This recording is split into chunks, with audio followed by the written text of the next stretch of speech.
ছাত্র ছাত্রী মেহমানগণ যারা বিভিন্ন অঞ্চল থেকে পশ্চিমবঙ্গের অথবা বিহার ঝাড়খণ্ডের বিভিন্ন এলাকা থেকে এসেছেন দেখা সাক্ষাতের জন্য এবং জামিয়াতুল ইমাম আলবানী হাফিজাহুল্লাহ তাআলা ওয়া হারাসাহা এর ভিজিটের জন্য, দিনের কথা কিছু শোনার জন্য, যাতে করে নিজেরা ইলমের অস্ত্রে সুসজ্জিত হতে পারে এবং মানুষ শয়তান জিন শয়তানের অনিষ্ট থেকে আমরা সুরক্ষিত হতে পারি, মাহফুজ থাকতে পারি। এই সৎ উদ্দেশ্য নিয়ে নিজের অজ্ঞতা দূর করার জন্য, রাফুল জাহল অজ্ঞতা দূর করার জন্য এবং জ্ঞান অর্জনের, দ্বীনের ইলম হাসিলের ফরিজা আদায়ের উদ্দেশ্যে যেসব ভাই বোনেরা হাজির হয়েছেন সবাইকে আন্তরিক মোবারকবাদ জানাই এবং রব্বুল আলামিনের কাছে দোয়া করি আল্লাহ আপনাদের সকলকে যেন জাযায়ে খায়ের দান করেন। আল্লাহ রাব্বুল আলামিনের শুকরিয়া এবং সালাতু সালাম রাসূলুল্লাহ সাল্লাল্লাহু আলাইহি সাল্লামের উপর। তারপরে শুকরিয়া আদায় করি জামিয়াতুল ইমাম আলবানীর যারা দায়িত্বশীল রয়েছেন, আর বিশেষ করে আমাদের স্নেহের ছেলে, যেমন আমার ছাত্র জামিয়াতুল ইমাম আল বুখারী হারাসাহুল্লাহ তাআলা ইলা ইয়াউমিল কিয়ামাহ, এই প্রতিষ্ঠানের 1996 থেকে আমি 99 পর্যন্ত 98 পর্যন্ত 3 বছর ছিলাম। 99 সৌদি আরব আবার চলে গেছি দ্বিতীয়বারের মতো বা তৃতীয়বারের মতো। তখনকার আমার ছাত্র এবং আমার নিকট আত্মীয়, যেটা আপনাদের অনেকের জানা আছে, যার ফলে এই মাদ্রাসা আসার জন্য আমার কোনো প্রস্তুতি লাগে না। আর এই মাদ্রাসা আসাটাকে আমি নিজের মাদ্রাসায় আসা মনে করি। আর তারপরে অল্প মেহনতে যদি আল গনিমাতুল বারিদা, শীতল গনিমত, অল্প কষ্টে, অল্প জার্নিতে, অল্প মেহনতে যদি দিনের কথা কিছু শোনাতে পারি আর যদি নিজে উপকৃত হই, অন্যকে উপকৃত করতে পারি, তো নিজেকে ধন্য মনে করি। এই জন্য বিশেষ করে কখনো না করিনি এই জামিয়াতুল ইমাম আলবানী অথবা জামা ইমাম বুখারীতে বা কাছের কোনো প্রতিষ্ঠানে যদি কেউ বলেন যে আসতে হবে। তবে আলোচনা শুরুতে বলছি যে এই পরম্পরা যে জলসাগুলি চলছে, জালসা চলছে, এই জালসাতে আমি যেহেতু ব্যক্তিগত আমার দাওয়াতের কোনো উপকারিতা দেখতে পাই না। যারা করছেন নিজের নিজের গরজে করছেন, যার ফলে আমি যেহেতু দাওয়াতি ময়দানের লোক, সেজন্য জালসায় কেউ আহ্বান করবেন আর তার ডাকে আমাকে সাড়া দিতে হবে বা সাড়া দেব, এটা আমি পছন্দ করি না। যার ফলে জালসায় ডেকে কেউ লজ্জিত করবেন না। তবে দাওয়াতি প্রোগ্রামের জন্য যদি আমার কাছে সময় থাকে আর আমার শরীর স্বাস্থ্য সাথ দেয়, যে কোনো সময় যদি আমাকে ডাকেন আর আমার পক্ষে সম্ভব হয়, তবে সেটা আমি আমার নিজের জন্য আখিরাতের পাথেয় মনে করি। আল্লাহ রাব্বুল আলামিন যেন ইখলাসের সাথে সকলকে কাজ করার তৌফিক দান করেন এবং ইখলাসে যে ত্রুটিগুলি আমার আছে, আপনাদের সকলের আছে, মানুষ ত্রুটি যুক্ত, আল্লাহ রাব্বুল আলামিন সেসব ত্রুটি থেকে মুক্তি লাভের তৌফিক দান করেন। শুকরিয়া আদায় করি এই মাদ্রাসা ছাত্র ছাত্রীদের, বিশেষ করে আজ সব মেহমানগণ এসেছেন বিভিন্ন জায়গা থেকে, তাদের শুকরিয়া আদায় করি। তারা অনেক কষ্ট করে এবং খরচ করে, পরিশ্রম করে এসেছেন। আল্লাহ রাব্বুল আলামিন তাদের দুনিয়ার সার্বিক কল্যাণ দান করেন। দোয়া করি ছাত্র ছাত্রীদের জন্য, এদেরকে আল্লাহ রাব্বুল আলামিন দ্বীন ইসলামের খাদেম হিসেবে যেন কবুল করেন। আলোচনার বিষয়বস্তু আমি খেয়াল করিনি পিছন দিকে, কিন্তু শেখ মতিউর রহমান ওয়াফাকাহুল্লাহ তাআলা তিনি বললেন যে আমানত লেখা আছে, আর এটি কথা ছিল মোটামুটি প্রাথমিক। সুতরাং আমানত সম্পর্কে আলোচনা করব। আলোচনার শুরুতে আরো একটি কথা বলি, তা হচ্ছে এই জামিয়াতুল ইমাম আলবানী সম্পর্কে। এই প্রতিষ্ঠানটি মাশাআল্লাহ তাবারাকাল্লাহ, আল্লাহ রাব্বুল আলামিন যেন সমস্ত অনিষ্টকারী অনিষ্ট থেকে, সমস্ত বদনজর থেকে আল্লাহ যেন হেফাজত রাখে এবং এটিকে আল্লাহ যেন কবুলিয়ত দান করেন, স্থায়িত্ব দান করেন। এত দ্রুত বেগে এগিয়ে গেছে যেটা অকল্পনীয়। এর জন্য রবের শুকরিয়া আদায় করি এবং বিশেষভাবে যারা এই মাদ্রাসার বা এই জামিয়ার দায়িত্বে রয়েছেন তাদের শুকরিয়া আদায় করি, তাদের জন্য দোয়া করি আল্লাহ যেন তাদেরকে আরো ইখলাসের সাথে এবং ত্যাগের সাথে, কোরবানির সাথে এই প্রতিষ্ঠানের খেদমতে নিয়োজিত থাকার তৌফিক দান করেন। যে কোনো প্রতিষ্ঠান তাড়াতাড়ি বড় হয়ে যাওয়াটা একটি ভালো প্লাস পয়েন্ট, এতে কোনো সন্দেহ নেই, কিন্তু সেটিকে তার আপন মানে ধরে রাখা, আপন অবস্থায় যে উন্নতির শিখরে গিয়েছে সেখানে ধরে রাখা, টিকিয়ে রাখা, এটা সবচেয়ে বড় মূল্যবান কাজ। এটি যেন আল্লাহ তৌফিক দান করেন। এজন্য প্রয়োজন রয়েছে তাকওয়া, আমানতের প্রয়োজন রয়েছে। যেমন তাকওয়ার প্রয়োজন রয়েছে প্রত্যেক স্তরের সংশ্লিষ্ট ভাইদের যারা এই জামিয়ার সাথে সংশ্লিষ্ট বা সম্পর্কিত। লামাসজিদুল উসসিসা আলা তাকওয়া মিন আউওয়ালি ইয়াউমিন আহাক্কু আন তাকুমা ফীহি। আল্লাহ রাব্বুল আলামিন বলছেন মসজিদ নববী সম্পর্কে একটি উক্তি ওলামা কেরাম জানেন বেশি, আর আরেকটি উক্তি হচ্ছে মসজিদে কুবা। যেটি হোক না কেন, লামাসজিদুল উসসিসা আলা তাকওয়া, যেই মসজিদটি তাকওয়ার উপর নির্মিত হয়েছে, আল্লাহ ভীরুতার উপর যেটিকে কায়েম করা হয়েছে, আল্লাহর ভয়ে কাজ করা, আল্লাহর ভয়ে কথা বলা, আল্লাহর ভয়ে গুনাহ থেকে বেঁচে থাকা, আল্লাহর ভয়ে নেকির কাজ করা, দুনিয়ার কোনো স্বার্থ নেই। দুনিয়ার স্বার্থ মুক্ত হয়ে আল্লাহর কাছে কিছু পাওয়ার জন্য, আল্লাহর আযাব থেকে নাজাতের জন্য, আখিরাতের সম্বল হিসেবে যদি কেউ নিজের জীবনকে গড়ে তুলে, এটা হচ্ছে তাকওয়া। ভালো কাজ করবেন, ভালো কথা বলবেন আল্লাহ সন্তুষ্টির জন্য, আল্লাহর ভয়ে, আর মন্দ কথা কাজ থেকে বেঁচে থাকবেন, সেটিও আল্লাহর ভয়। এ হচ্ছে সহজ ভাষায় তাকওয়ার ব্যাখ্যা। যদি তাকওয়ার ভিত্তিতে কোন মসজিদ, কোন ইসলামী প্রতিষ্ঠান তৈরি হয়, আহাক্কু আন তাকুমা ফীহি, রাসূলুল্লাহ সাল্লাল্লাহু আলাইহি ওয়াসাল্লাম সাইয়্যিদুল মুরসালিন খাতামুন নবীয়্যিন, তাকে বলছেন আল্লাহ রাব্বুল আলামিন যে সেই মসজিদটি, সেই প্রতিষ্ঠানটি বেশি অধিকার রাখে, হক রাখে যে সেখানে তুমি অবস্থান করবে, যাবে এবং তার সাথে সার্বিক সহযোগিতা করবে, তার যতটা সম্ভব তার পাশে দাঁড়াবে এবং তার খেদমতকে আখিরাতের সম্বল হিসেবে গ্রহণ করবে। এই জন্য যে কোনো প্রতিষ্ঠানকে যদি টিকাতে হয় যে আল্লাহ সন্তুষ্ট জন্য কিয়ামত পর্যন্ত সাদকা জারিয়া হিসেবে বহাল রাখবো, তাহলে আল্লাহ ভীরুতা তাকওয়ার ভিত্তিতে যেন সেটা কায়েম হয় এবং কাজগুলি যেন পরিচালিত হয় যে কোনো স্তরে, শিক্ষার ক্ষেত্রে হোক, আর ম্যানেজমেন্টের ক্ষেত্রে, ব্যবস্থাপনার ক্ষেত্রে নির্মাণ করা হয় কাজগুলিকে, তাহলে সেটাতে বরকত হবে, যেন আল্লাহ তৌফিক দান করেন। এর জন্য প্রয়োজন রয়েছে তারপর একটি গুরুত্বপূর্ণ দিক হচ্ছে আমানত। এই আমানত হচ্ছে আজকের আলোচনা। কথা লম্বা না করে আমানত সম্পর্কে আলোচনা করতে, আমানত অত্যন্ত গুরুত্বপূর্ণ বিষয়। আমানতের ফজিলত নিয়ে শুধু যদি আলোচনা করা যায় তো ঘন্টার পর ঘন্টা আলোচনা করে চলেছে। কোরআন সুন্নাহ দলিলগুলি যদি পেশ করা হয়, আজকে বিশেষ করে আমানতের একটি দিককে আপনাদের সামনে ফুটিয়ে তোলার চেষ্টা করব।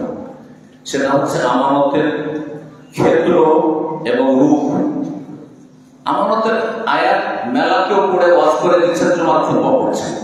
আমানতের মেলা হাদিস শুনিয়ে দিচ্ছেন তারগিব যে আমানতের এই ফজিলত রয়েছে, আমানত রক্ষা করলে এই পাবেন, আমানতের খেয়ানত করলে এই শাস্তি পাবেন। কিন্তু আপনার আমার মধ্যে আমানত বাস্তবে আছে কি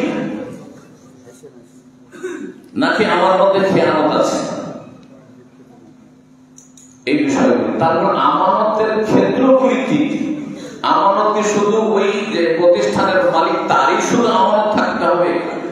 শিক্ষকের আমানতের বিষয় রয়েছে, একজন ছাত্র ছাত্রীর আমানতের বিষয় রয়েছে, একজন বাবুর্চি রয়েছে, একজন পিয়ন রয়েছে, তার আমানতের বিষয় রয়েছে, একজন যে কোনো আমলা রয়েছে, তার আমানতের বিষয় রয়েছে, তারপরে ছাত্র ছাত্রীদের মা বাবা রয়েছে, তাদের আমানতের বিষয় রয়েছে।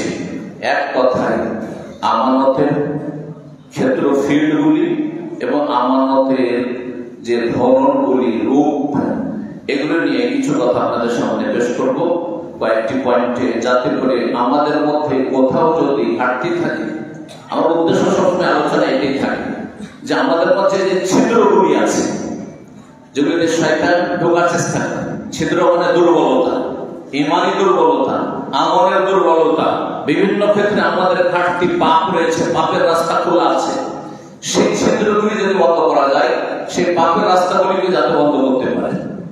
এই জন্য আমানতের ফজিলত আর আমানত রক্ষা না করলে কি শাস্তি, সেগুলি বেশি না বলে সেদিকে চলে যাবে ইনশাআল্লাহ খুব দ্রুত। তবে আমানত সম্পর্কে যেহেতু বেশ কিছু আয়াতে কারিমা রয়েছে কোরআনে কারিমে আর অনেকগুলি হাদিস রয়েছে, তো কিছু কথা অবশ্যই পেশ করা উচিত। এই জন্য আমি একটি আয়াত পাঠ করেছি শুরুতে। আল্লাহ বলছেন সূরা নিসা আয়াত নম্বর 58-তে, ইন্নাল্লাহা ইয়া'মুরুকুম আন তু'আদ্দুল আমানাতি ইলা আহলিহা, ইন্নাল্লাহা ইয়া'মুরুকুম আন তু'আদ্দুল আমানাতি ইলা আহলিহা, নিশ্চয় আল্লাহ তোমাদেরকে আদেশ করছেন যে আন তু'আদ্দুল আমানাতে, আমানতকে আদায় করে দেবে। আমানত আদায় করতে হবে, আদাউল আমানা, আমানতকে আদায় করে দেবে মানে পৌঁছে দেবে তুমি, ইলা আহলিহা, যার আমানত তার কাছে, যার অধিকার, যার হক, যার প্রাপ্য, যেই দায়িত্বটি আমানতটি রয়েছে, সেই আমানতওয়ালার কাছে পৌঁছে দেবে। একথা রব্বুল আলামিন স্বয়ং বলছেন। এটি প্রতিটি মানুষকে আল্লাহ নির্দেশ দিচ্ছে। এখানে আরেকটি কথা বলা অত্যন্ত জরুরি, যেহেতু আমরা অমুসলিমদের পাশাপাশি সহাবস্থান করছি আর শান্তিতে বসবাসের জন্য সর্বাত্মক চেষ্টা করছি, সুতরাং শুধু মৌখিক শান্তি শান্তি বললে হবে না, মৌখিক সদাচরণ করলে হবে না, আর মৌখিক আমরা সবার অধিকারের লক্ষ্য রাখি, এসব কথা সবাই বলে থাকি, কিন্তু কাজে কর্মকে কতটা বাস্তবায়ন করে? যে যত বেশি আল্লাহ ভীরু, যে যত বেশি রবের সাথে সম্পর্ক রাখে, যে যত বেশি আসমানি সিলেবাস ফলো করে, সে তত বেশি আমল করে, এতে কোনো সন্দেহ নেই। মানুষের হকের ক্ষেত্রে, মানুষের রবের হকের ক্ষেত্রে। এই জন্য আমানতের ক্ষেত্রে একটি বিষয় মনে রাখবেন, সেটা হচ্ছে আমানত রক্ষা করার ক্ষেত্রে, আমানত আদায় করার ক্ষেত্রে মুসলিম অমুসলিম সমান অধিকার রাখে। মুসলিম অমুসলিম সমান অধিকার রাখে, কোনো পার্থক্য নেই। উদাহরণ দিয়ে বলি আপনাকে, আপনার কাছে কেউ টাকা রেখেছে যে মুসলিম, আমানত রেখেছে,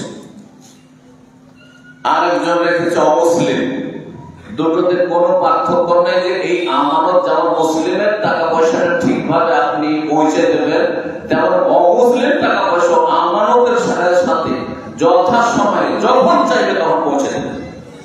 অনেকে টাকা পয়সা আমানত রাখে, কিন্তু মনে করে যে আমি এটা খরচ করতে পারি না। আপনার ব্যাংকে টাকা রাখছেন, আর টাকা রাখার পরে ব্যাংকওয়ালা যদি খরচ করে দেয়, আর তারপরে যখন ব্যাংকের টাকা উঠে দেবে বলছে না না তোমার টাকা নেই, তোমার ব্যালেন্সের টাকা নেই, তোমার টাকা খরচ করে দিয়েছি, তুমি টাকা যদি চাও তাহলে আমাদেরকে সময় দিতে হবে, আমি তখন ব্যবস্থা করে দেবো। জায়েজ না? ওটাই জায়েজ না। আপনার জন্য টাকা রেডি আছে, সে তাদের কিছু আইন আছে যে এত টাকা বেশি উঠাতে পারবে না, সেটা ভিন্ন বিষয়।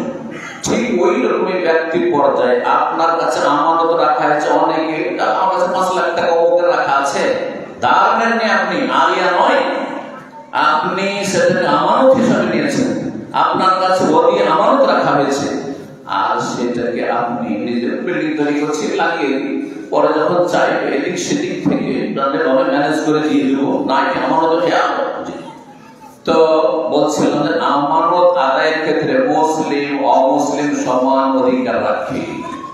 এই জন্য মানুষের হকের ক্ষেত্রে মজদুর আপনার বাড়ি কাজ করে, আপনার জমিতে কাজ করে, একটা মুসলিম আর একটা অমুসলিম, আপনার কোম্পানিতে প্রতিষ্ঠানে একজন মুসলিম চাকরি করে, একজন অমুসলিম চাকরি করে, শুধু ধর্মের ভিত্তিতে বেতনে পার্থক্য থাকা, অথচ একই পেশায় একই রকমের কাজ করছে, এটি হারাম, চলিতে চাইছে না।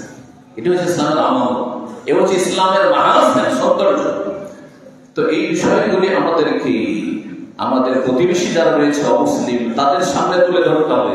ইসলাম কত সুন্দর দিন, যে এখানে মুসলিম আর অমুসলিমের কোনো পার্থক্য নেই। যেমন মুসলিমের হক নষ্ট করলে কাবিরা গুনাহ জাহান্নামে যেতে হবে, তেমনি অমুসলিমের হক নষ্ট করলে জাহান্নামে যেতে হবে, এতে কোনো সন্দেহ নেই। এখন আসি আল্লাহ রাব্বুল আলামিনের এই আয়াতের পরে যে আমানত এত গুরুত্বপূর্ণ বিষয়, যে কোরআনে কারীমে 7 জন রাসূলের কথা পাই, নবী সাল্লাল্লাহু আলাইহি ওয়াসাল্লাম ছাড়া আরো 7 জন রাসূল, যাদের সম্পর্কে বলা হয়েছে যে তারা আমিন ছিলেন।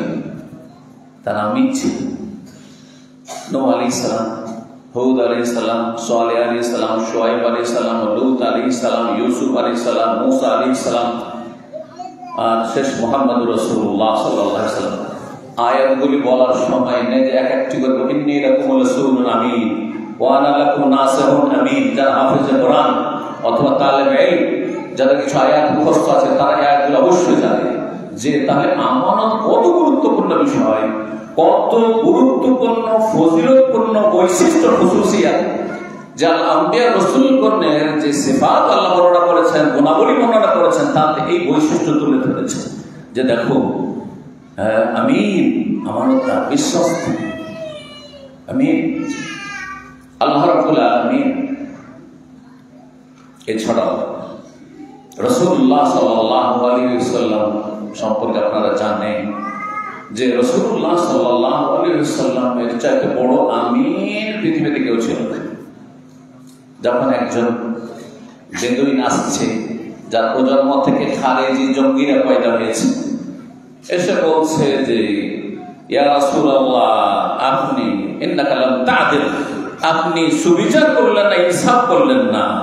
তখন রাসূলুল্লাহ সাল্লাল্লাহু আলাইহি ওয়াসাল্লাম বলেন, সুবহানাল্লাহ, কি বললে তুমি আলা তা'মানুনি ওয়া আনা আমিনু মান ফিস সামা, তোমরা কি আমাকে আমানতদার মনে করো না, আমাকে বিশ্বস্ত মনে করো না, অথচ যিনি আকাশে রয়েছে তিনি কে?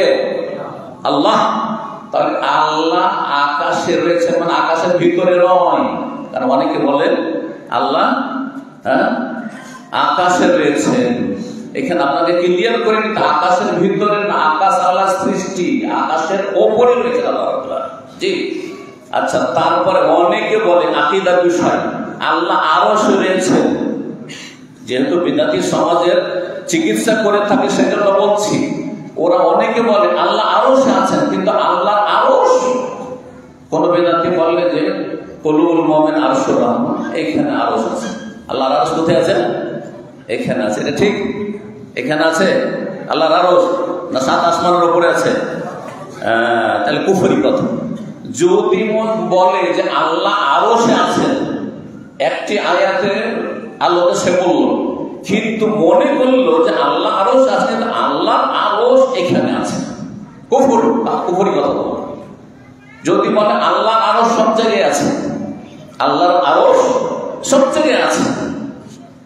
বাংলা এই আজকে থেকে 20 বছর আগে বাগ্মী বক্তা, আমি নাম বলছি না, দেওবন্দি চলে গেছে দুনিয়া থেকে, আফদা ইলামা কাদ্দামা, যদি রহমতের হকদার অবশ্যই আল্লাহ রহমত দান করবেন, কিন্তু নাম বলে জীবিতদেরকে কষ্ট দিতে চাই না।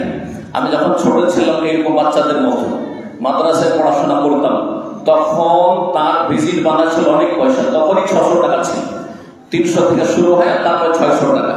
আর কালিয়াচক, মাওলা, এসব এলাকায় খুব বেশি তিনি আসতেন। তিনি এক আলোচনায় বললেন যে রূহ কোথায় আছে, আল্লাহ কোথায় আছে, আল্লাহ কোথায় আছে, এটা বুঝাতে গিয়ে বললেন যে আচ্ছা, এর উত্তর হচ্ছে রূহ কোথায় আছে। যা তোমাদের কাউকে যদি জিজ্ঞাসা করে, মাদ্রাসার ছেলে, এই মাদ্রাসা যারা লেখাপড়া করে, যে আমাদের শরীরের রূহ আছে না নেই? রূহ আত্মা আছে না নেই? কিন্তু এই রূহ কোথায় আছে কি বলবে? যে বলবে একটু হাত তুলবে, যে আমাদের রুহটা কোথায় আছে? এখানে আছে না এই হার্টে এখানে আছে না এখানে আছে না পেটে আছে না এই হাঁটুতে আছে না পায়ে, কোন জায়গায় আছে? হ্যাঁ, কিছু বলেন, শেয়ার করেন। রুহটা কোথায় আছে? যে বলছে এখানে আছে। একটা পরীক্ষা। হ্যাঁ, কোথায় আছে রুহ? কোথায় আছে? মাথা থেকে পা পর্যন্ত সব জায়গায় আছে, তাই না? যদি বলো শুধু এখানে আছে, তো বাকি অঙ্গ তাহলে মৃত। রুহ না থাকলে মানুষ কি? রুহ না থাকলে মানুষ মরা, মৃত। তাহলে বোঝা যাচ্ছে যে রুহ কোথায় আছে? গোটা সর্ব শরীরে আছে, গোটা শরীরে আছে। এই এক্সাম্পল, উদাহরণ দিয়ে সেই বাগ্মী বক্তা, বরং সুবহানাল্লাহ, তার সামনে কোন বক্তা দাঁড়াতে পারবে না আর তার আলোচনা ছাড়া কারো শুনবেও না। যারা শিক্ষিত লোকেরা, এমনকি সাধারণ লোকেরাও শুধু ইতিহাস শুনতে থাকবে। তো যাই হোক, বলছে এই উদাহরণ দিয়ে যে আল্লাহ ঠিক ওই রকমই আছেন যেমন আপনার রূহ আপনার শরীরে সব জায়গায় আছে। নাউযুবিল্লাহ। কথাটা ইসলাম না কুফরি? কুফরি কথা বলে করে শুনে রাখেন। এই উদাহরণ কুফরি উদাহরণ, যে বললেন যে রূহ যেমন আপনার গোটা শরীরে আছে তেমনি আল্লাহ কোথায়? সব জায়গায় আছে। আল্লাহ ফি কুল্লি মাকান। নাউযুবিল্লাহ। নাসাল্লাহ সালামাত ওয়াল আফিয়া। আল্লাহ তওবা করে ফিরে আসার তৌফিক দান করুন জীবিতদেরকে। আর যারা মারা গেছে, আফজা ইলা মাকাদ্দামা, যা কিছু করেছে পেয়ে গেছে। কি বলতে গিয়ে এত দূর চলে গেলাম? আমানত থেকে। ওয়া আনা আমিনু মান ফিস সামাই, যিনি আকাশের রব রয়েছেন, আকাশের ঊর্ধ্বে আরশে আজিমের উপরে রয়েছেন, সমস্ত সৃষ্টির উপরে। সাব্বিহ ইসমা রাব্বিকাল আ'লা ওয়া হুয়াল আলিয়্যুল আযীম। যে তিনি সূর্য সুমহান। তো রাসূলুল্লাহ সাল্লাল্লাহু আলাইহি ওয়াসাল্লাম তিনি আমিন। মক্কার কাফেররা সকলেই এক বাক্যে রাসূলুল্লাহ সাল্লাল্লাহু আলাইহি ওয়াসাল্লামকে উপাধি দিয়েছিল আস-সাদিক আল আমিন, বিশ্বস্ত। জি, আমানত কত গুরুত্বপূর্ণ বিষয়। যে নবী সাল্লাল্লাহু আলাইহি ওয়াসাল্লামের সকল সাহাবায়ে কেরামগণ আমানত ছিলেন, আমানতদার ছিলেন। নবী সাল্লাল্লাহু আলাইহি ওয়াসাল্লামের সমস্ত সাহাবী, একজন সাধারণ সাহাবীও আমিন ছিলেন, এতে কোনো সন্দেহ নেই, আমাদের ঈমান। কিন্তু এই আমানতের বৈশিষ্ট্য পরিপূর্ণরূপে সবচেয়ে বেশি যার মধ্যে ছিল, তার কথা রাসূলুল্লাহ বলতে গিয়ে কোন সাহাবীর নাম বলেছেন? মাদ্রাসার ছাত্ররা বলবেন। আমিন। এই উম্মতের আমিন কাকে বলেছেন রাসূলুল্লাহ সাল্লাল্লাহু আলাইহি ওয়াসাল্লাম? আবু উবাইদা ইবনে জাররাহ রাদিয়াল্লাহু তাআলা আনহু ওয়ারদাহু। লিকুল্লি উম্মাতিন আমিন, বলছেন রাসূলুল্লাহ সাল্লাল্লাহু আলাইহি ওয়াসাল্লাম, প্রত্যেক উম্মতে একজন করে বিশিষ্ট আমিন রয়েছে, বিশিষ্ট আমানতদার রয়েছে। ও আমিন হাযিহিল উম্মতের আমিন হচ্ছে আবু উবাইদা ইবনে জাররাহ। এই আমানতের গুরুত্ব এত বেশি। আচ্ছা, কেউ যদি আমানত রক্ষা না করে, আমানতের এই ভালো চরিত্র না থাকে, বরং এর বিপরীত থাকে, এর বিপরীতটা কি? আমানতের বিপরীত কি? খেয়ানত। তার মধ্যে যদি খেয়ানত থাকে আমানতে, তো ওকে কি বলা হয়? কি বলা হয়? কে মুনাফিক বললো না? ঠিক না? মুনাফিক। রাসূলুল্লাহ সাল্লাল্লাহু আলাইহি ওয়াসাল্লাম কি বলেছেন? আয়াতুল মুনাফিকি সালাসুন, মুনাফিকের লক্ষণ হচ্ছে তিনটি। তার মধ্যে একটি হচ্ছে ওয়াইদা উতুমিনা খানা, আমানত দিলে খেয়ানত করে। টাকা ধার নিলে মেরে নেয়, টাকা জমা দিলার পরে ওর কাছে কোনো কিছু দিয়ে গেলেন, ভাই পার্টনারশিপ ব্যবসা করছি, টাকা দিলাম, একটু আমানতের সাথে ব্যবসা করে কিছু বাড়িয়ে দিয়ে, আমি গরিব মানুষ, কিছু টাকা বাঁচিয়েছিলাম, কিন্তু আমি অত বুঝি না ব্যবসা, টাকা আছে বুঝি না ব্যবসা দিলাম, ও খেয়ানত। এটা কি চরিত্র? মুনাফিকি চরিত্র। যদিও আকীদার মুনাফিক না, আবার ইসলাম থেকে খারিজ করবেন না। আমাদের সমাজে আবার কিছু আহলে হাদিসের নামে চরমপন্থী আছে, ওরা কথিত আহলে হাদিস, ওরা খাঁটি আহলে হাদিস না। বুঝা গেছে না? তো আহলে হাদিসও ছাঁটাই করতে হবে। কিছু কথিত আহলে হাদিস আর কিছু আছে সত্যিকার হাকিকি আহলে হাদিস। আহলে হাদিস নাম দিয়ে আহলে হাদিসকে বদনাম করবেন না। জি, তো বলছিলাম যে আমানতে খেয়ানত করলে নেফাক হয়, কিন্তু এই নেফাকে আমালি কর্মগত আমলগত মুনাফিক, যেটি ফাসিকি সেটি কুফরি নয়, সেজন্য বড় মুনাফিক। এই তুমি মুনাফিক, আর তারপরে আয়াত দিলেও পড়ে জানো মুনাফিকের জায়গা কোথায়? ইন্নাল মুনাফিকিনা ফি দারকিল আসফালি মিনান নার, জাহান্নামের একবারে নিচে ঢুকিয়ে দিল আমলের মুনাফিক। করছেন আমাদের আলেম সমাজে ওয়াজ করতে গিয়ে লাগাম থাকে যে কতটা বলা যায়, আর কতটা বললে আমার বলা হারাম হবে, আর জাতিকে চরমপন্থী গুমরাহ বানানো হবে, খারেজি বানানো হবে। বুঝে না কিছু, মানহাজ বুঝেন না, আকীদা বুঝেন না। ও তর্জমা করতে গিয়ে ঢালা ভয় পাইকারি হারে দিল একবারে জাহান্নামের তলে ঢুকি। না, খবরদার এরকম কাজ করবেন, মধ্যম পন্থা অবলম্বন করবেন। আল্লাহ যেন তৌফিক দান করেন। বলছিলাম আমানতের কথা, আমানতের গুরুত্ব আর ফজিলত এগুলি না বলে এখন আমানতের ধরনের দিকে আসি, আমানতের ক্ষেত্রগুলির দিকে আসি। কোরআনে কারীমের সবচেয়ে ব্যাপক আমানতের আয়াত হচ্ছে সূরা আহজাবের আয়াত। আল্লাহ বলেন, ইন্না আরাদনাল আমানাতা আলাস সামাওয়াতি ওয়াল আরদি ওয়াল জিবাল ফাআবাইনা আন ইয়াহমিলনাহা ওয়া আশফাকনা মিনহা ওয়া হামালাহাল ইনসানু ইন্নাহু কানা যালুমান জাহুলা। ইন্না আরাদনাল আমানাতা আলাস সামাওয়াত, আল্লাহ বলেন আমি আমানত পেশ করেছিলাম। আর ইন্না আরাদনাল আমানাতা আলাস সামাওয়াতি ওয়াল আরদি, আকাশের সাত আসমানকে আমানত দিলাম যে আমানত রক্ষা করবে। ওয়াল জমিনকে বললাম আমানত রক্ষা করবে। ওয়াল জিবাল, পাহাড় পর্বতমালাকে বললাম আমানত তোমাদেরকে দেব, আমানতের দায়িত্ব তোমাদের ন্যস্ত করব, রক্ষা করবে। ফাআবাইনা আন ইয়াহমিলনা, অস্বীকার করে না না না না এসব করতে পারবো না, আল্লাহ আমাদের দ্বারা হবে না, এই আমানত রক্ষা করা আমাদের পক্ষে সম্ভব নয়। ফাআবাইনা আন ইয়াহমিলনা ওয়া আশফাকনা মিনহা, তাতে ভীত সন্ত্রস্ত হয়ে গেল, এমন ভয় ভীত হয়ে গেল আল্লাহ আমরা একবার অপারগ অচল পারবো না আল্লাহ মাফ করো। আশফাকনা মিনহা, কিন্তু মানুষের সামনে যখন মানুষ মানে প্রথম মানুষ অথবা আলামুল আরওয়াহের মানুষ আল্লাহু আলাম, তো ওয়াহামালাহাল ইনসান, মানুষকে যখন বলা হলো যে আমানত তোমার দায়িত্বে চাপানো হবে, তোমার কাঁধে চাপানো হবে, তুমি নেবে, রক্ষা করবে। ওয়াহামালাহাল ইনসান, মানুষ বলে হ্যাঁ অবশ্যই, অসুবিধা নেই, উঠিয়ে দিন। ওয়াহামালাহাল ইনসান, ইনসান মানুষ সহজে সেই দায়িত্ব নিজের কাঁধে পেতে নিল। তারপর আল্লাহ বলছেন ইন্নাহু কানা যালুমান জাহুলা, নিঃসন্দেহে মানুষের দুটো খারাপ দোষ রয়েছে, দুটো খারাপ দোষ রয়েছে, নেগেটিভ দিক রয়েছে। একটা হচ্ছে জালুমান, বেশি জুলুম করা, মুবালাগা আছে, মানুষ বেশি জুলুম করে থাকে, আর জাহুল, আর বেশি অজ্ঞতার পরিচয় দিয়ে, মূর্খামির পরিচয় দিয়ে থাকে। মানুষের মধ্যে জুলমের দোষ রয়েছে, ত্রুটি রয়েছে, আর জাহাল, অজ্ঞতার অপরাধ রয়েছে বা ত্রুটি রয়েছে। মানুষকে আল্লাহ এই দুটি দোষের কথা কেন বললেন? কেন একটি বললেন? জালেম আর জাহিল, এক বছর হচ্ছে জালেম আর জাহিল।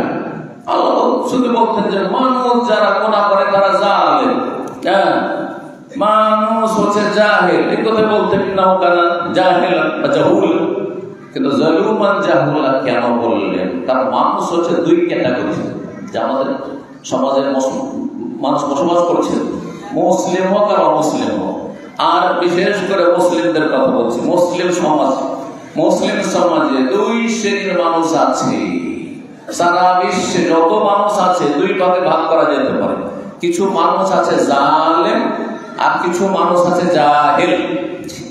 কিছু মানুষ আছে জালেম, অত্যাচারকারী, অবিচারকারী, অন্যায়কারী, আর কিছু আছে জাহিল, মূর্খ, অজ্ঞ। তাহলে জুলম আর জাহেলে কি পার্থক্য? তা অবশ্যই যারা আল্লাহ বলেন তারা জানেন যে জুলম হচ্ছে, জালেম আর জাহেলে কি পার্থক্য? ঠিক ওই রকম পার্থক্য যেমন ইহুদি আর খ্রিস্টানের পার্থক্য। দেখে মাদ্রাসার ছাত্র একজন বলবে যে ইহুদি খ্রিস্টানে কি পার্থক্য রয়েছে? কি আছে? হাত তুলবে। মাদ্রাসার ছাত্র ছোট থেকে বড় যে কেউ। হ্যাঁ, ইহুদি এবং খ্রিস্টানে কি পার্থক্য রয়েছে? কেন আল্লাহ ইহুদিদের বলেন মাগদুব আলাইহিম সূরা ফাতিহা, সহজ করে দিলাম। আর কেন আল্লাহ বললেন খ্রিস্টানদেরকে দল লিপ্ত হয়, পথভ্রষ্ট? জি, কে দাঁড়িয়েছে? জি, আজীব। হ্যাঁ,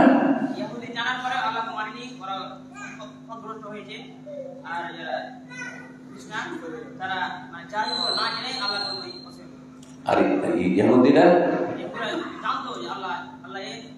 শুধু আল্লাহ জানত না, দিনের আরো মালুমাত ছিল, ভবিষ্যৎবাণী জানা ছিল, হ্যাঁ, ইলমুল ওয়াহি, আসমানি ইলম সম্পর্কে তাদের নলেজ ছিল। বলতে যারা জানে কিন্তু পালন করে না, জানে তারপরও আমল করে না, এরা বেশি অপরাধী, এরা বেশি অপরাধী, পাপী। তো ইহুদিদের বদ চরিত্র, এরা হচ্ছে পড়া শয়তান।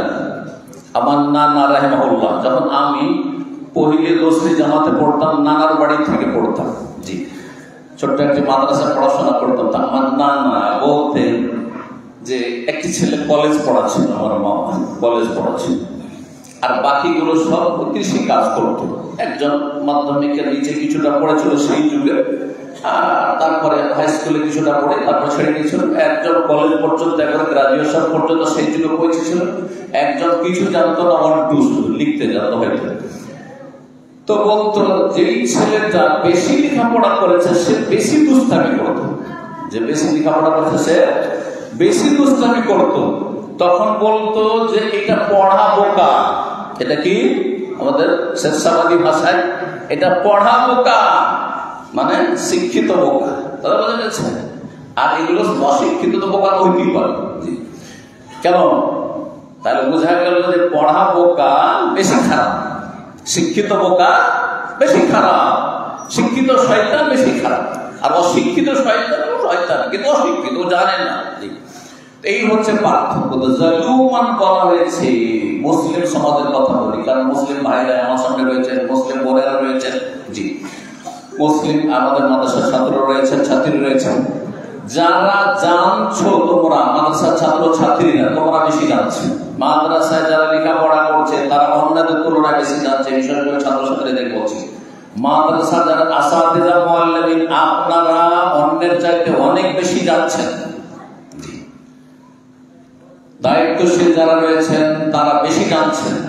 আর যারা সমাজের সাধারণ মানুষ, খেটে খায়, মেহনত পরিশ্রম করে, মোটা খায় মোটা বুঝে, তারা জানে না। তাদের যদি ত্রুটি হয় তো অত বড় ত্রুটি না, কিন্তু ত্রুটি দেখতে হবে যে কেমন। তারা হচ্ছে জাহেল, তাদের এই দোষটি অজ্ঞতার দোষ রয়েছে। আর জানার পরেও যদি পাপ করেন, অন্যায় করেন, আল্লাহর হক নষ্ট করেন, রাসূলের হক নষ্ট করেন, হ্যাঁ, ইসলামের সীমানা লঙ্ঘন করেন, গুনাহে লিপ্ত হন, ফরজ ওয়াজিবে ঘাটতি করেন, হ্যাঁ, মানুষের হক নষ্টের সাথে রবের হক নষ্ট করেন, ভাই আল্লাহর হক নষ্ট, আল্লাহর বান্দাদের হক নষ্ট করলেন, তাহলে জালেম। কারণ আপনি জানছেন তারপর অন্যায় কাজ করেন। ইন্নাহু কানা জালুমান জাহুলা। তার আপনার মধ্যে ইহুদিদের চরিত্র রয়েছে। আর যদি বেচারা মিসকিন, অজ্ঞ, মূর্খ, তার একটি ফরজ শিখতে হইলো, সেটা বাদ দিয়েছে, শিখেনি, এটা অপরাধ করেছে, গুনাহ। আর তারপরে আমল করে না, গুনাহ। কিন্তু যেহেতু জ্ঞান নসিব হয়নি, সেই জন্য অপরাধী হইল। তার অপরাধ শিক্ষিত বেআমলের মতো না, শিক্ষিত পাপের মতো না, সে জাহিল। তো মানুষের মধ্যে, অধিকাংশ মানুষের মধ্যে এই দুটো দোষ দেখে, জালুমান জাহুলা। কথা না বাড়িয়ে আল্লাহ আমানতের কথা বলেছেন। প্রথম যে আমানতের ধরনটি বা আমানতের ক্ষেত্র, সেটা সার্বিক জীবনকে সামিল। এই আয়াতের তাফসীরকে বলতে পারে মাদ্রাসার ছাত্রদের পরীক্ষা হোক যে তাদের শিক্ষার মানটা কেমন, যে কোন মেয়ারে তারা পৌঁছতে পেরেছে লেখাপড়া করে। এই আমানত মানে কি? যে আল্লাহ আমানত পেশ করলেন, আসমান জমিন আর পাহাড়ের উপর নিতে কেউ চাইলো না, মানুষকে দিল, মানুষ নিয়ে নিল। কোন আমানত?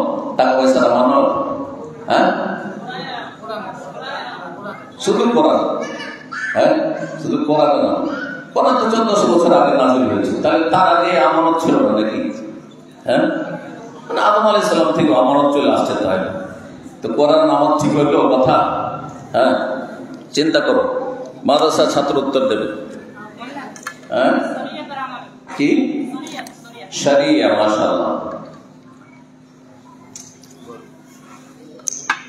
التكاليف الشرعية মাদ্রাসা التكاليف الشرعية, শরীয়তের যে সব দায় দায়িত্ব রয়েছে, শরীয়তের যত দায় দায়িত্ব রয়েছে, আল্লাহর হকের ক্ষেত্রে, মানুষের হকের ক্ষেত্রে, বাপ মায়ের হকের ক্ষেত্রে, পাড়া প্রতিবেশীর হকের ক্ষেত্রে, আত্মীয়দের হকের ক্ষেত্রে, আসাতেজার হকের ক্ষেত্রে, আসাতেজা মুআল্লিমিন শিক্ষকদের ওপর ছাত্র ছাত্রীদের হকের ক্ষেত্রে যতগুলি বিষয় রয়েছে, এগুলো হচ্ছে তাকালিফ শরঈয়া।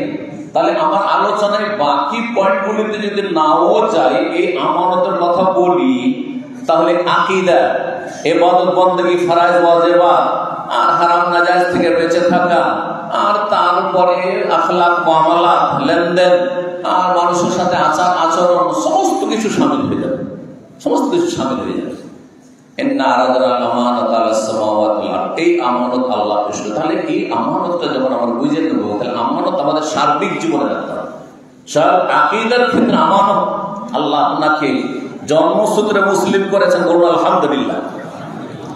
চিন্তা করেন, একজন যদি অমুসলিম ইসলাম গ্রহণ করে যে কোনো জায়গায় পৃথিবীর, তাহলে সে প্রতিকূল অবস্থায় রয়েছে, এতে কোন সন্দেহ নেই।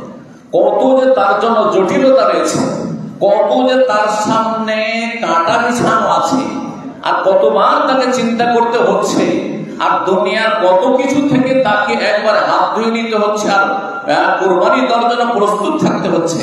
এগুলো একটু এহসাস করুন, আল্লাহ নিয়ামতের মূল্যায়ন করুন, কদর করুন, না হলে এই নিয়ামত আল্লাহ ছিনিয়ে নেবেন। আর তারপরে জন্মসূত্রে মুসলিমগুলিকে আল্লাহ অসার, অবাঞ্ছিত বলে ঘোষণা করে দিয়ে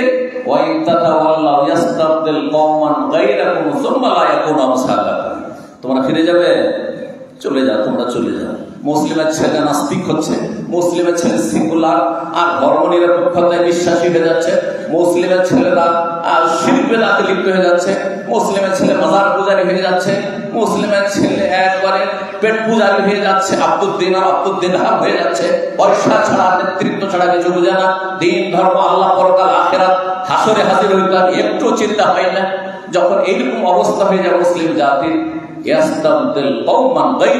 অন্য জাতিকে তোমাদের স্থলাভিষিক্ত করবেন, তোমাদের জায়গায় বসিয়ে দেবেন, তোমাদের খলিফা আল্লাহ বানিয়ে দেবেন। তার তোমাদের মতো আসার অপদার্থ হবে, তোমাদের অপদার্থ, তাদের দ্বারা আল্লাহ খেদমত দেবেন। আর দেখা যাচ্ছে যে আলহামদুলিল্লাহ, যেসব জায়গায় গোবর ছিল, গোবরে পদ্ম ফুল, যেই বংশে, যেই গোত্রে, যেই জাতিতে কোন আলেমের দিন হয়তো ছিল না, কোন দিনের খাদেম ছিল না, সেখান থেকে আল্লাহ দিনের খাদেম পয়দা করছেন। আর যারা পরম্পরা 14 গোষ্ঠী আর পরম্পরা 14 পুরুষ, তাদের আলেম ওলামা আর দিনের বড় বড় খেদমত করেছে, দেখা যায় সেই বংশে ইসলামের খাদেম খুঁজে পাওয়া যায় না, আমলকারী খুঁজে পাওয়া যায় না। সুন্নাতুল্লাহ। আর এটি হচ্ছে আল্লাহ রাব্বুল আলামিনের নীতিমালা। সুতরাং আমাদেরকে সতর্ক সাবধান থাকতে হবে, যাতে আল্লাহ আমাদের এই নিয়ামতকে টিকিয়ে রাখেন এবং নিয়ামতের হেফাজত করার তৌফিক দান করেন। বলছিলাম এই আমানতের প্রথম ধরনটি সম্পর্কে, যে আমানত সার্বিক জীবনে। সুতরাং আপনি যে আকীদাটা পেয়েছেন আহলে হাদিস, জন্মসূত্রে শুধু মুসলিম না, আহলে হাদিস, পাশে আপনার আশেপাশে বহু সুফি বিদআতি রয়েছে, বহু মাজার পূজারী রয়েছে, বহু এমন রয়েছে যারা মনে করে যে পীর ধরলে জান্নাতে সার্টিফিকেট হয়ে গেল। হ্যাঁ, যারা মনে করে যে সারা পৃথিবীকে গৌস কুতুবরা ধরে আছে, ওরা যদি ধরে না থাকে তো আল্লাহর গজব নেমে সব তহস নহস হয়ে যাবে, সব শেষ হয়ে যাবে। আলহামদুলিল্লাহ, আল্লাহ আপনাকে শিরকি কুফরি আকীদা থেকে আল্লাহ রক্ষা করেছে। সুতরাং এর হেফাজত করুন। আপনি একজন মুসলিম, সুতরাং আপনার 5 ওয়াক্ত সালাতের হেফাজত করতে হবে। নামাজ ছাড়া ইসলাম থাকে না। বিশেষ করে মাদ্রাসার বাইরে থেকে যারা এসেছেন তাদেরকে বলছি, অনেকে আছেন যে যারা মনে করেন যে আহলে হাদিস হলেই জান্নাত পেয়ে যাবো, না, কখনো না। আপনাকে নামাজি হতে হবে, নামাজি হতে হবে। প্রত্যেক নবী নামাজি ছিলেন, শুধু উম্মতের নামাজ নয়, প্রত্যেক নবী নামাজি ছিলেন। এটা কথা মনে রাখবেন। সালাতের ইবাদত ছাড়া আল্লাহর সাথে সম্পর্ক কারো থাকতে পারে না, কথা মনে রাখবেন। নামাজ ছাড়া রবের সাথে সুসম্পর্ক কায়েম করার সারা দুনিয়াতে কোনো উপায় হতে পারে না। আপনি নামাজ পড়ছেন না, দুনিয়ার সমস্ত কাজ করছেন, কোনো কাজে আসবে না, সবকিছু বেকার হয়ে যাবে। সেই দিন হাসরের মাঠে দেখবেন মরিচিকার মতো হয়ে যাবে। আল্লাহ যেন বোঝার তৌফিক দান করেন। শুধু আসসালাত নামাজের হেফাজত, 5 ওয়াক্ত সালাত পড়তে খেয়াল খুশি পড়লে হবে না। জি, ইব্রাহিম আলাইহিস সালামের চাইতে মুখলিস আর আল্লাহ ভীরু কে হইতে পারে? ইব্রাহিম আলাইহিস সালামের চাইতে বড় তাওহীদবাদী কে হইতে, মুআহিদ কে হইতে পারে?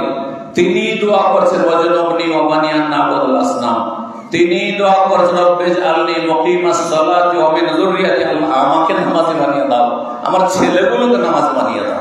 আমাদের আহলে হাদিসরা কয়জন আছেন আলেমে দ্বীন বলছি যে দোয়া করছেন, আল্লাহ আমার ছেলেটাকে নামাজি বানিয়ে রাখো, আমার আগামী প্রজন্ম কিয়ামত পর্যন্ত যেন নামাজি হয়ে থাকে। কয়জন দোয়া করছেন?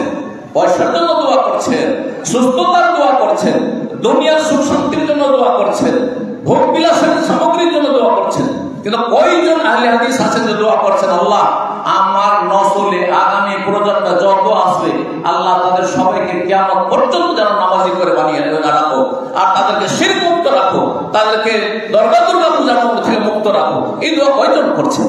তাহলে কোথায় আম্বিয়া রাসূলগণ আমার আপনার জন্য আদর্শ? রব্বুল আলামিন যেন আমাদের আমল করার তৌফিক দান করেন। বলছিলাম শরীয়তের দায়িত্বের কথা, এটি ছিল আমার প্রথম পয়েন্ট।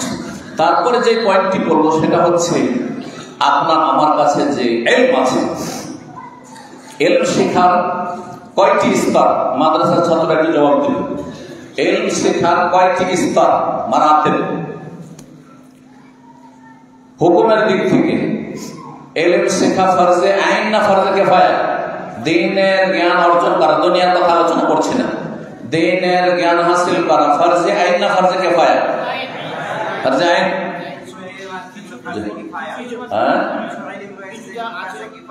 মাদ্রাসার ছাত্র, মাদ্রাসা এখানে এই মাদ্রাসা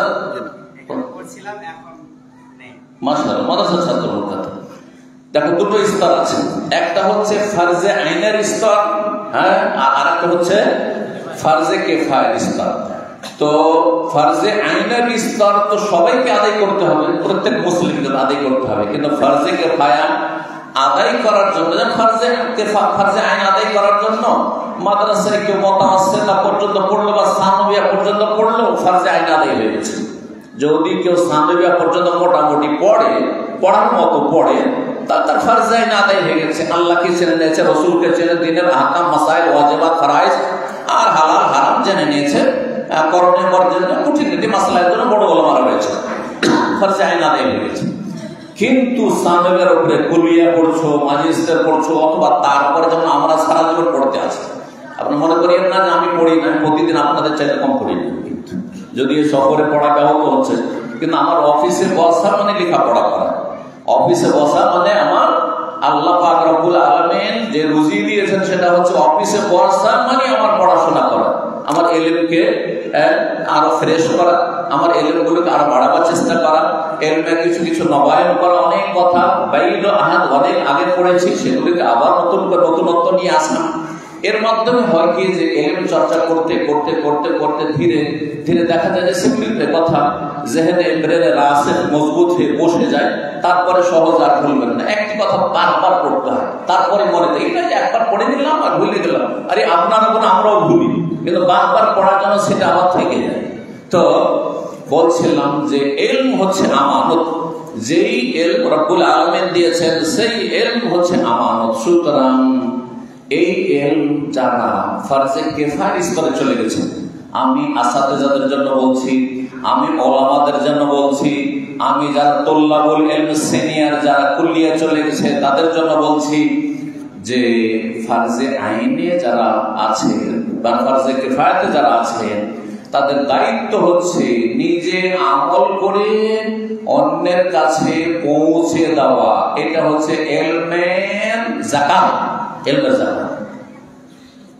ইলম হাসিল করলেন। অধিকাংশ আহলে হাদিস সমাজের মৌলভী সাহেবরা মাদ্রাসা, বড় বড় মাদ্রাসা থেকে ফারেগ হচ্ছে, 12 বছর 14 বছর লেখাপড়া করে কুলিয়ার সার্টিফিকেট নেই, এমনকি মদিনা পড়ে চলে আসছেন। তারপরে দাওয়াতের ময়দানে বলছেন না না না না, ওইটা আমার কাজ না, ওইটা আপনার কাজ, এটা আপনার উপর ফরজ হয়ে আছে, আদায় করতে হবে এই ফরজ। আপনার ফরজটা কখনো ফরজে আইন আর কখনো ফরজে কিফায়া। যখন আপনার পাশে আমার মতো আরো কয়েকজন আছে তখন ফরজে কিফায়া, কিন্তু যেখানে আপনি শুধু একজন আছেন, আপনি ইমাম বুখারী, জামিয়াতুল ইমাম বুখারী ফারেগ, আলবানী ফারেগ, শুধু ওই গ্রামে আপনি আছেন, তখন আপনার উপর ফরজে আইন যে আপনি কি করবেন, ইলমকে লুকিয়ে রাখবেন না, ইলমের যাকাত আদায় করবেন। ইলমের যাকাত দিতে হবে। আপনি এই নয় যে মাদ্রাসা পড়ে গেছি আর তারপর দুনিয়ার ব্যবসা বাণিজ্যে লেগে গেলাম, অথবা আমি মাদ্রাসায় একজন শিক্ষক আর তারপরে আমি দেখেছি যখন কিশোরগঞ্জ জামে বুখারীতে পড়েছি সেখানে 40 জনের বেশি আসাতেজা ছিলেন এবং তার মধ্যে 12 জন আমার মনে পড়ছে মাদানী শুধু ছিলেন। আর আমাদের শেখ মোহাম্মদুল্লাহ মাদানী রাহিমাহুল্লাহ তাআলা প্রতি বৃহস্পতিবারে আমার সম্মানিত বড় ভাই শেখ আব্দুল মতিন আস-সালাফি রাহিমাহুল্লাহ তাআলা ওয়া গাফারা লাহু ওয়া রাফা দারাজাতাহু ফিল ইলম, আল্লাহর প্রত্যেক আল্লাহ মারহামাতান মাওদাল মুসলিমিন, তো তিনি তাকে একটা বই রেজিস্টার ধরিয়ে দিয়েছিলেন, কপি, যে প্রতি শুক্রবার বৃহস্পতিবারে নাম নোট করবেন আশেপাশে যে গ্রামগুলি আছে কোন মসজিদে কে এর নামাজ পড়াবেন, জুমার খুতবা পড়াবেন। খুঁজে পাওয়া যেত না। আমি যেহেতু সুভাষপল্লীর খতিব ছিলাম তো আমাকে তো বলতে আসতো না, কারণ আমি তো আছি ওখানে। কিন্তু যারা কোন মসজিদের সাথে মানে এইরকম না নিযুক্ত সেখানে, তখন তাদের কাছে গিয়ে বলতো যে মৌলানা আপনি আজকে অমুক মসজিদে নামাজ, বা কোনো একটা মসজিদ ধরেন যে অমুক মসজিদে নামাজ পড়াবেন, খুতবাটা দিবেন। বলে না না আমার দ্বারা হবে না, না না আমার দ্বারা হবে না। কয়েকজন 40 জনের মধ্যে এগুলো তিক্ত অভিজ্ঞতার কথা বলছি। দাওয়াতি ময়দানে, শিক্ষকতার ময়দানে আমি ছিলাম। আমি একজন মনে করতাম আমি শিক্ষক হয়ে থেকে যাব, শিক্ষকতার ময়দানে ছিলাম, কিন্তু রব্বুল আলামিন যে দাওয়াতি ময়দানে কিভাবে নামিয়েছেন মাদ্রাসার ছাত্রদের জন্য আমি আমার অভিজ্ঞতা শেয়ার করছি, যাতে করে তোমরা এখান থেকে উৎসাহিত হতে পারো আর তোমাদের তাসজিহ হতে পারে, তোমাদের অনুপ্রেরণা জাগে যে আমিও কিছু করতে পারবো। এই নয় যে ব্যাস যার দ্বারা কিছু হয়েছে সেই হতে পারবে, হতে পারে যে এই মাদ্রাসার ছাত্র আমার চাইতে অনেক বড় কিছু হইতে পারে। হ্যাঁ, পয়সাতে বড় হওয়াটা বড় বিষয় নয়, বরং যদি আল্লাহর দ্বীনের খেদমতে কিছু অবদান রেখে যেতে পারেন, কিছু খেদমত করে যেতে পারেন, আপনি রবের অবদান করলেন না, ইসলামের অবদান করলেন না, আল্লাহ আপনার উপর ইহসান করেছেন, অবদান করেছেন, যে আপনাকে আল্লাহ সুযোগ দিয়েছেন, তৌফিক দিয়েছেন। কথাটি আবার ভালো করে মনে রাখবেন।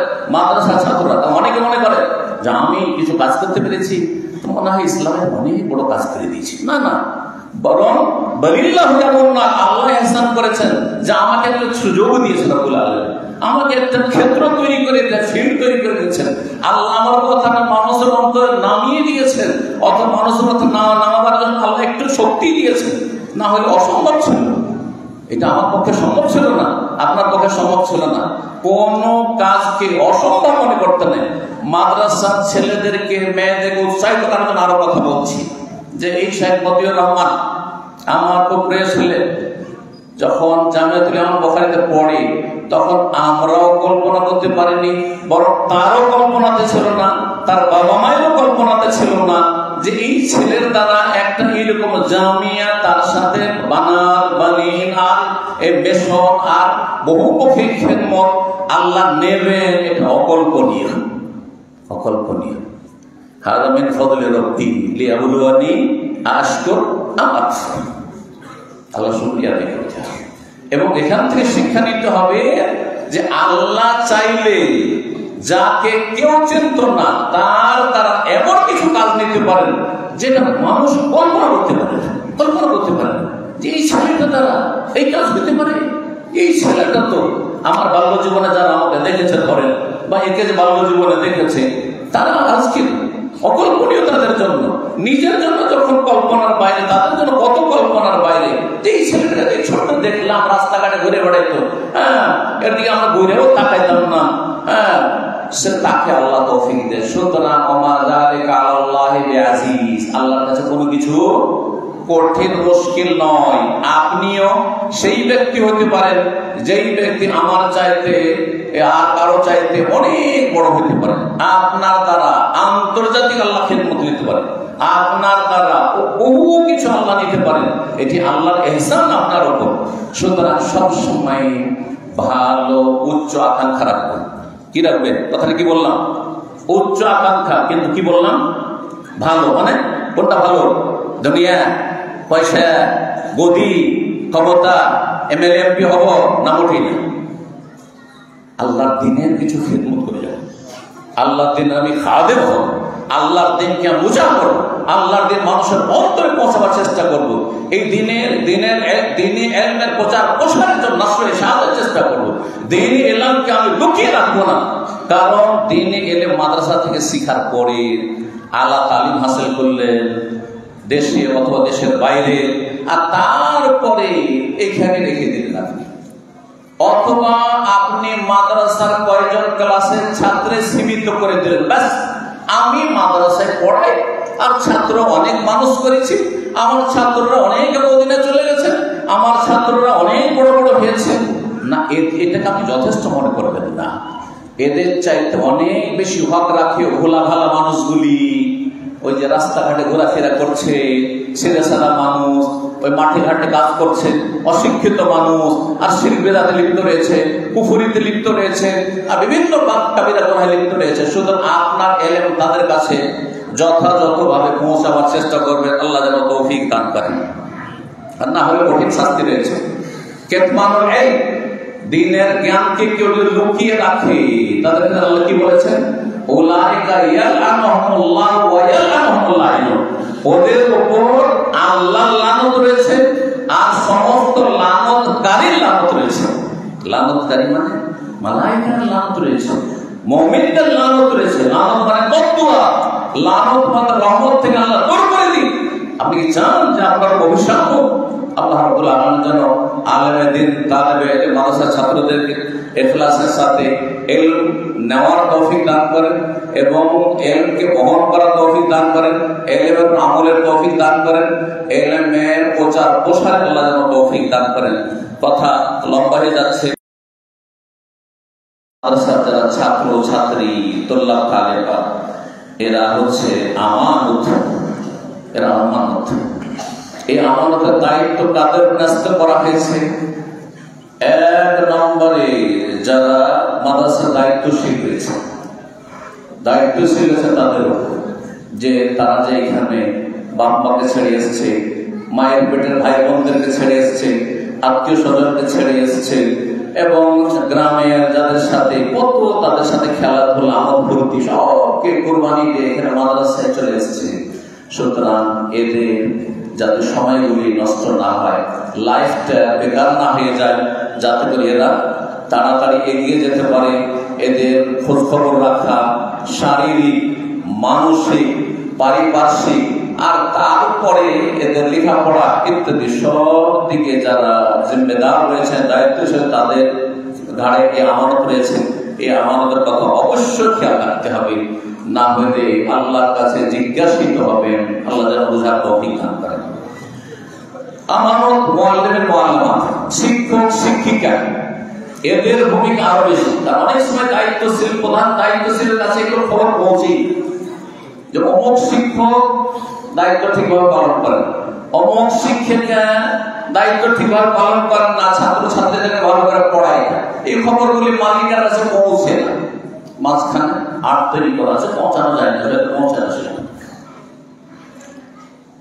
আপনাদের উপর, আপনারা যেহেতু সরাসরি ছাত্র ছাত্রীদেরকে তরবিয়ত দিচ্ছেন, তালিম দিচ্ছেন, সুতরাং এই আমানত আপনাদের উপর সবচেয়ে বেশি, যেন তাদের সময়গুলি নষ্ট না হয়। তাহলে এই ক্ষেত্রে কি হওয়া উচিত? এই যে অন্যের ছেলে মেয়েরা এখানে লেখাপড়া করার জন্য এসেছে, তাদেরকে আপনার নিজের ছেলের মতো মনে করতে হবে। আমি একটা কথা বলি, এক সময় ছিল যে মাদ্রাসাতে হাত পা টিপিয়ে দিত, ওস্তাদেরা কি করতো? হাত পা টিপে নিয়ে যেত। অন্য মাদ্রাসাগুলিতে আছে, কিন্তু নতুন মডেলের যে মাদ্রাসাগুলি হয়েছে, আলহামদুলিল্লাহ এগুলো থেকে মুক্ত আশা করি, তাই না? জামিয়াতুল ইমাম আলবানী মুক্ত আমি জানি, এটা জামিয়া বুখারী মুক্ত আমি তখন থেকে জানি। আর সালফি সাহেব রাহিমাহুল্লাহ তাআলা পড়া নির্দেশ ছিল যে কোন শিক্ষক যদি হাত পা টিপিয়ে দেয় তাহলে আমাকে খবর দিবেন, খবর আছে। তো কিন্তু যেগুলো ওই পুরাতন ঢাঁচায় চলতে আছে, পরম্পরা মাদ্রাসা চলতে আছে, আগের রোগগুলি এখন বল আছে, বোঝা গেছে না? তো আপনি চিন্তা করুন, আচ্ছা নিজেকে এই বাচ্চাগুলিকে আপনার বাচ্চার জায়গায় রাখুন তো দেখি। আপনার বাচ্চাকে আপনি মাটি পেয়ে দিতে ডেলি দিতে আপনার বাচ্চাকে, ছেলে মেয়েকে বলবেন এই মাটি বাজার, হ্যাঁ আমার তেল মালিশ করে দাও, বলবেন? আচ্ছা আপনার বাচ্চাকে ধরেন যারা যে শিক্ষকগুলো মাটি পেয়ে নিচ্ছেন অথবা তেল মালিশ করে নিচ্ছেন, হ্যাঁ তাদেরকে যদি বলা হয় যে আপনার বাচ্চাটা মাদ্রাসায় পড়ছে, আপনি অন্য ছেলের কাছে গেছেন, আপনার ছেলেটাকে অন্য শিক্ষকের মাথা টিপতে পারে, মাথায় তেল মালিশ করতে পাঠিয়ে দেবে, অবশ্যই দেবেন। তাহলে কেমন মুমিন আপনি চিন্তা করুন তো দেখি। লা ইউমিনু আহাদুকুম, কোন ব্যক্তি খাঁটি মুমিন হতে পারবে না, বেজাইলা মুমিন, হ্যাঁ বেজালযুক্ত মুমিন, দুর্বল ঈমানের মুমিন মুসলিম, নামকে অস্ত্র মুসলিম, হাত্তা ইউহিব্বা লিআখিহি মা ইউহিব্বু লিনাফসিহি, যেটা নিজের জন্য ভালোবাসে, নিজের স্ত্রীর জন্য ভালোবাসে, নিজের ছেলে মেয়ের জন্য ভালোবাসে, ওইটাই যতক্ষণ পর্যন্ত পরের ছেলে মেয়েদের জন্য না ভালোবাসবে। আশা করি বুঝতে পারছেন। আপনার ছেলে মেয়েগুলো পড়ে মানুষ হোক, শিক্ষকেরা চান, শিক্ষিকারা চান আপনার ছেলে মেয়ে পড়ে যেন অনেক বড় মানুষ হয়। তাহলে পরের ছেলে মেয়েরা আপনার কাছে যে লেখাপড়া করছে তাদের ক্ষেত্রেও একই ধ্যান ধারণা থাকে, একই রকমের আচরণ থাকে। এই ছেলেগুলি আমার ছেলের মতোই, কোনো পার্থক্য নাই, এরা যেন পড়ে শুনে মানুষ হয়। কিন্তু আলহামদুলিল্লাহ বলতে হয় কথাটি যে সব আহলে হাদিসের যে দ্বীনি প্রতিষ্ঠান আছে অনেকটা হক আদায় হচ্ছে, এমন নয় যে এখানে অবহেলা হচ্ছে, অনেকটা হচ্ছে, কিন্তু অনেক কিছুতে ঘাটতি অবশ্যই আছে। বাকি কথা হলো সরকারি প্রতিষ্ঠানে, হ্যাঁ সরকারি প্রাইমারি স্কুল আর হাই স্কুল, হাই মাদ্রাসা আর আলিয়া মাদ্রাসা, রাগ করবেন না, কিন্তু সেসব জায়গাতে খবর পাচ্ছি যে সেসব মাদ্রাসা বা স্কুলগুলির শিক্ষকরা তাদের ছেলে মেয়েদেরকে পয়সা দিয়ে মিশনে পড়তে পাঠাচ্ছে। কেন কেন বুঝতে পারছেন না? পারছেন আমার কথা? এই জন্যই যে আমি যে স্কুলের শিক্ষক, আমি যে হাই মাদ্রাসা আলিয়া মাদ্রাসার শিক্ষক, সেখানে লেখাপড়া হয় না, সেখানে আমাদের শুধু বেতন আছে আর নাম তো আসতে আমরা ডিউটি করি আর ব্যাস কোনো রকম করে পড়াই, ফাঁকিবাজি করে। আর যদি মানুষের মতো মানুষ করতে হয় ছেলে মেয়েকে, তাহলে কি করতে হবে? মেশনে পড়াইতে হবে। এই হলো অবস্থা। এমন তো ফেরামত কেন? এমন তো ফেরামত কেন? এর জবাব রবের কাছে কি দেবে? অবশ্যই এর জবাব দিতে হবে। যারা মুমিন, মুসলিম, আল্লাহ ভীরু, যারা জান্নাতি, যারা জান্নাতুল ফিরদাউসের ওয়ারিস হবে, তাদের সম্পর্কে আল্লাহ রাব্বুল আলামিন বলেছেন সূরা মুমিনুনের শুরুতে, তারা নিজের আমানত আর ওয়াদা, প্রতিশ্রুতি, চুক্তি রক্ষা করে, হেফাজত করে। তাহলে ওরাই জান্নাতুল ফিরদাউসের ওয়ারিস হবে। আল্লাযীনা ইয়ারিসুনাল ফিরদাউস হুম ফিহা খালিদুন, জান্নাতুল ফিরদাউসের ওয়ারিস হতে পারে। সুতরাং আমি শিক্ষক শিক্ষিকাদেরকে বলবো যে আপনারা আপনাদের আমানত রক্ষা করবেন। আমার কাছে এমনও খবর মাদ্রাসাগুলি পৌঁছেছে, মাদ্রাসার অবস্থা, দ্বীনি মাদ্রাসা, নিজামিয়া মাদ্রাসার যদি শিক্ষকদের এই অবস্থা হয় অথবা শিক্ষিকাদের এই অবস্থা হয়, তাহলে যেগুলো সরকারি মাদ্রাসা বা স্কুল, সেগুলির শিক্ষকদের কেমন অবস্থা রয়েছে বলি। তাহলে আপনাদের বলছে যে শিক্ষককে না ছাত্রকে, শিক্ষক পড়াশোনা, একজন ছাত্রকে আরেকজন ছাত্রের সাথে লাগিয়ে দিয়েছে, এই তুমি পড়াশোনা, তুমি কোরআন শোনো, লাগিয়ে দিয়েছে। একজন শুনছে, আরেকজন শোনাচ্ছে, আর নিজে মোবাইল চলতে করছে। বুঝতে পারছেন? এটা যদি আপনি একজন হাফেজে কোরআন, আপনি একজন কারি সাহেব, অথবা একজন আপনি শিক্ষক, হ্যাঁ একজন শিক্ষিকা, আর যদি ক্লাসে মোবাইল টিপাটিপি করেন, এটা হালাল না হারাম? হালাল না হারাম? নাকি মাঝামাঝি মাকরুহ? আর মাকরুহ মানে করো না। তাই না? মকরু, বিড়ি খাওয়া মকরু, তামাক মকরু।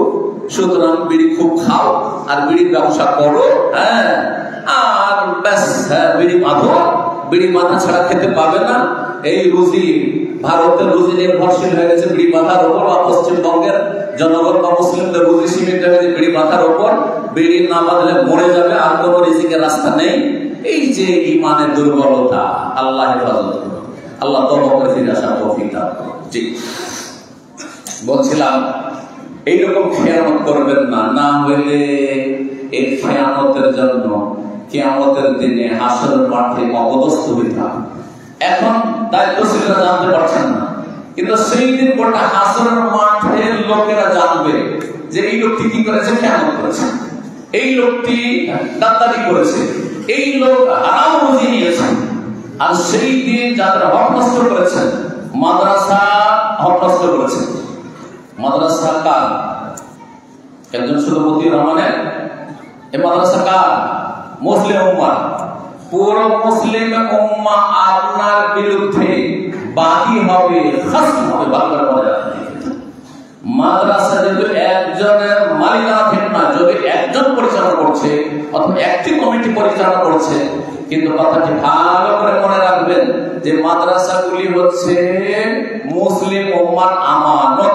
সুতরাং এই আমানতে কোন ধরনের যদি খেয়ানত হয়, তাহলে আপনার আমার বিরুদ্ধে, শিক্ষকের বিরুদ্ধে, ছাত্রের বিরুদ্ধে, ছাত্রীর বিরুদ্ধে, দায়িত্বশীলদের বিরুদ্ধে খাসম বাদী সেই দিন স্বয়ং আল্লাহ রাব্বুল আলামিন হবেন। কারণ আল্লাহর মাদ্রাসা, কারণ আল্লাহর মাদ্রাসা, আল্লাহর দ্বীনি প্রতিষ্ঠান। রাব্বুল আলামিন যেন বিষয়গুলো বোঝার তৌফিক দান করেন। 4 নম্বরে একটি ক্ষেত্র বলবো, সেটিও মাদ্রাসার সাথে সম্পর্কিত। সেটা হচ্ছে মাদ্রাসার যেসব সম্পদগুলি রয়েছে, যতগুলি সম্পদ রয়েছে, কেউ কোন শিক্ষক ব্যবহার করছেন, শিক্ষিকা ব্যবহার করছেন, অথবা মাদ্রাসার ছাত্র ছাত্রীরা যেসব ব্যবহার করছেন, চেয়ার ব্যবহার করছেন, টেবিল ব্যবহার করছেন, বেঞ্চ ডেস্ক ব্যবহার করছেন, বেড ব্যবহার করছেন, তারপরে আপনার বিল্ডিং এর বিভিন্ন জিনিসগুলো রয়েছে, এই উযুর নলগুলি রয়েছে, মসজিদের, মাদ্রাসার ইত্যাদি বাথরুম ব্যবহার করছেন। এই সমস্তগুলি মুমতালাকাত আর মারাফিক যেগুলি জামিয়া, সেগুলি হচ্ছে আমানত প্রত্যেক এখানে বসবাসকারীর জন্য, সে শিক্ষক হোক, ছাত্র হোক, আর ছাত্রী হোক, আর যারাই হোক না কেন। সুতরাং এগুলিতে যদি কি করা হয়, এগুলি নষ্ট করা হয়, এগুলো দূষণপাত করা হয়, এগুলো কোনো কিছু যদি চুরি করে নেওয়া হয়, এগুলো যদি ভাঙচুর করা হয়, তাড়াতাড়ি ভেঙে ফেললেন, নল লাগালো আবার ভেঙে দিলেন, বাথরুমে গেলেন আর তার বাথরুম পরিষ্কার না করে নোংরা করে রেখে দিলেন, আপনার পরে কেউ যদি বাথরুমে যায়, আপনার পায়খানা তাকে সাফ করতে হবে, নাউযুবিল্লাহ মিন যালিক। এই যদি চরিত্র থাকে, তাহলে এগুলি আমানতের খেয়ানত, এগুলি আমানতের খেয়ানত করলেন। এই বিষয়গুলো বোঝার চেষ্টা করতে হবে। সুতরাং যতগুলি সম্পদ রয়েছে মাদ্রাসা বিল্ডিং এর, এক একটি ইট থেকে শুরু করে এক একটি ফার্শ অথবা যে কোনো কিছু হোক না কেন, একটা গ্লাস, একটা প্লেট, যাই না আপনাদেরকে কেমন করে খেতে দেওয়া হচ্ছে, যা কিছু ব্যবহার করছেন সবগুলি হচ্ছে আমানত। সুতরাং এই আমানতগুলি সম্পর্কে জিজ্ঞাসিত হবেন। আল্লাহ রাব্বুল আলামিন যেন এই দায়িত্ব চেতনা দান করেন এবং সেগুলির জবাবের জন্য প্রস্তুত থাকার তৌফিক দান করেন। এখন মাদ্রাসার বাইরে যায়, না হলে অনেকে ভাববেন যারা ছাত্র ছাত্রী অথবা ছাত্র ছাত্রীদের যারা অভিভাবকরা এসেছেন, তারা ভাববেন যে শিক্ষকরা ভাববেন যে মাদ্রাসার পক্ষ থেকে মনে হয় বলাই হয়েছে শুধু মাদ্রাসারই যেন হেফাজত হয়, তাই না, প্রতিষ্ঠানের যেন হেফাজত হয়, আর শিক্ষকরা যেন আমানতের খেয়াল করে, তাই না। আরো বলছি, এখন মাদ্রাসা থেকে যেসব ছাত্র ছাত্রী লেখাপড়া করছে তাদের বাড়িতে নিয়ে যায়, ঘরে নিয়ে যায়, তাদের বাবা মায়ের কাছে পৌঁছে দিই। বাবা মায়ের কাছে ছেলে মেয়েরা আমানত।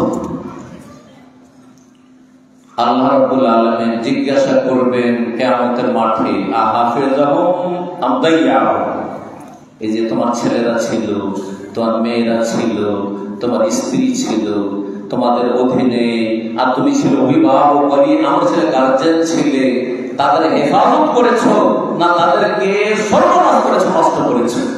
হেফাজত মানে শুধু শারীরিক পরিচর্যা নয়, হেফাজত মানে শুধু চিকিৎসা দেওয়া নয়, হেফাজত করা মানে শুধু পেটের ভাত দেওয়া নয়, হেফাজত করা মানে শুধু ডাক্তার ইঞ্জিনিয়ার বানানো, যদিও একটা টেন্ডেন্সি এখন তৈরি হয়েছে আমাদের সমাজে, দুটো পয়সা হলে ডাক্তার বানাইতে হবে, আর তাহলে সবচেয়ে বড় কামাল হয়ে যাবে, তাই না?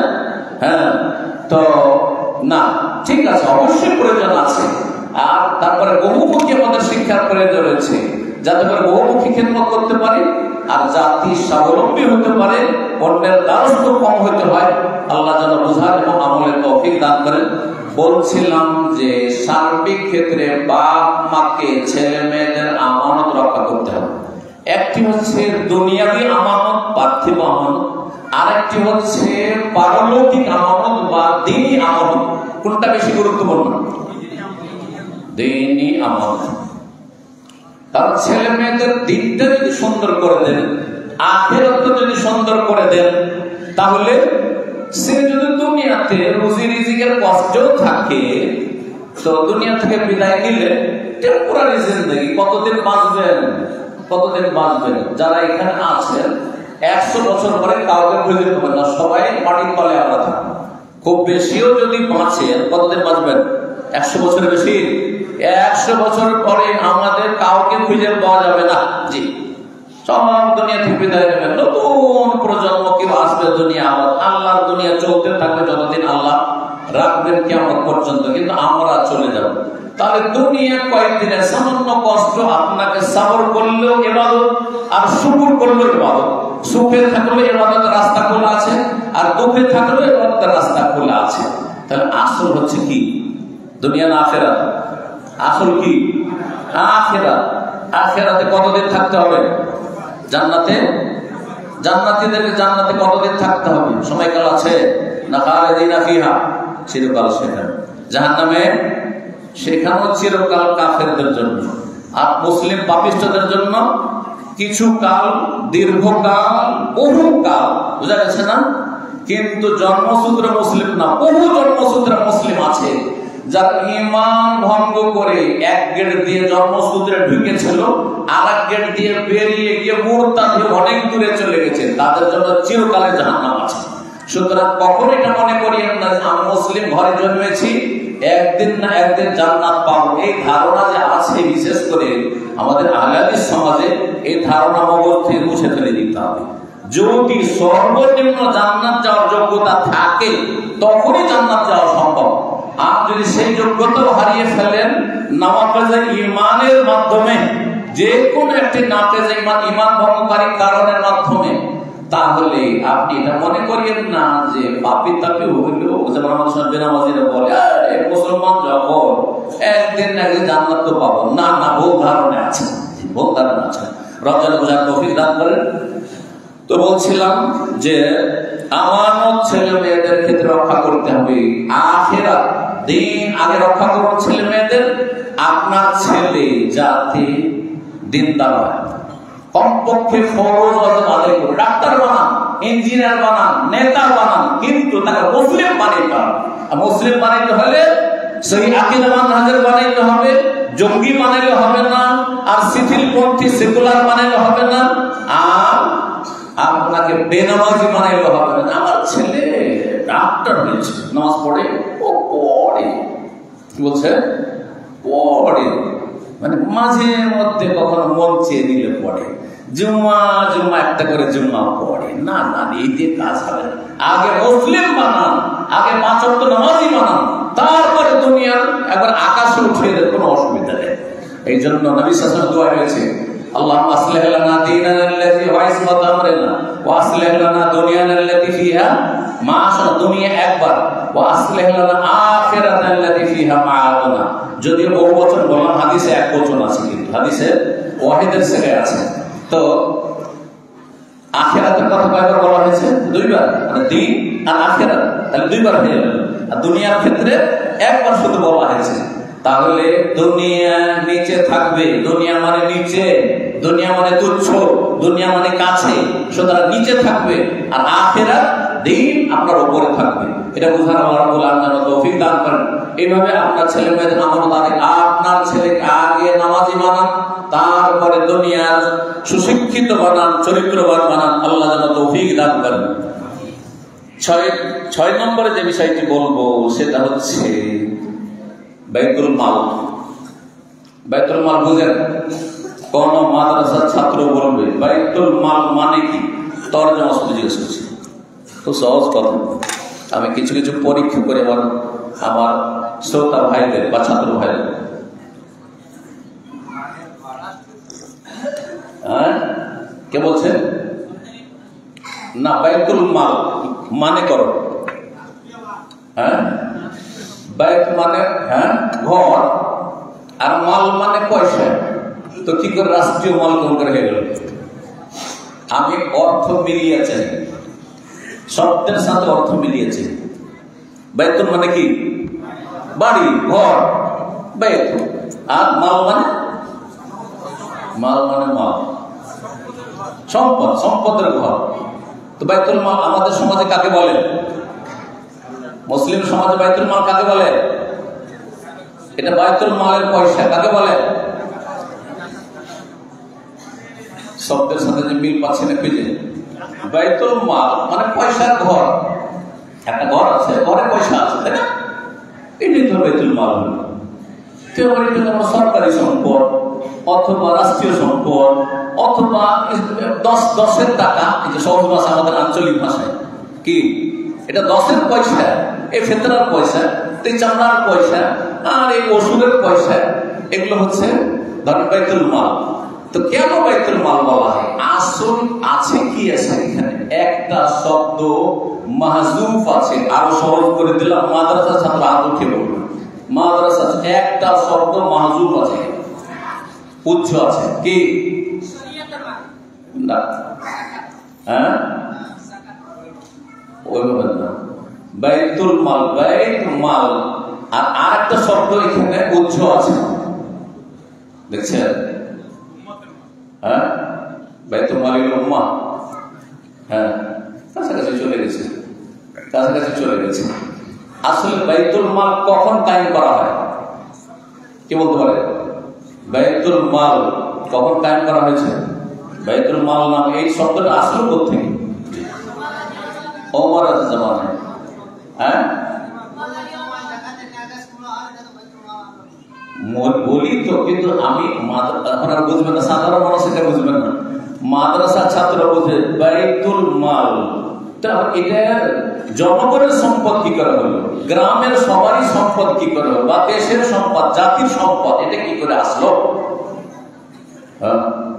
কোন শেখকে জিজ্ঞাসা করে বা মোদারিসকে জিজ্ঞাসা করে আমি করতে চাই না, জানেন ইনশাআল্লাহ আপনারা, কিন্তু আমি এহরাজে ফেলতে চাই না। আমি নিজে বলে দিতে হয় নাকি বাইতুল মালিল মুসলিমিন, ভালো করে মুখস্থ করে নাও ছাত্র চাই, বাইতুল মালিল মুসলিমিন।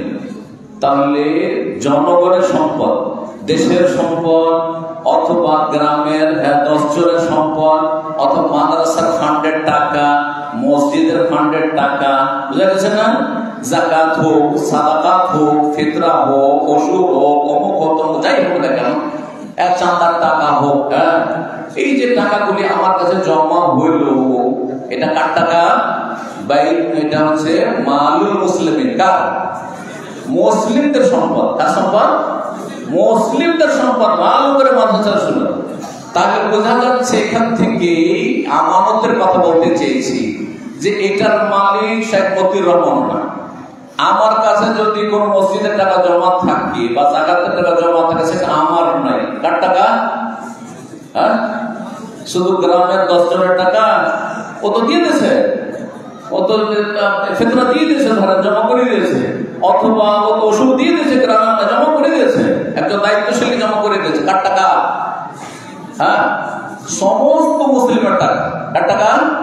সারা বিশ্বের, শুধু ইন্ডিয়ার নয়, ভালো করে শুনে রাখেন, এই কথা আরো ভালো করে বলেছি।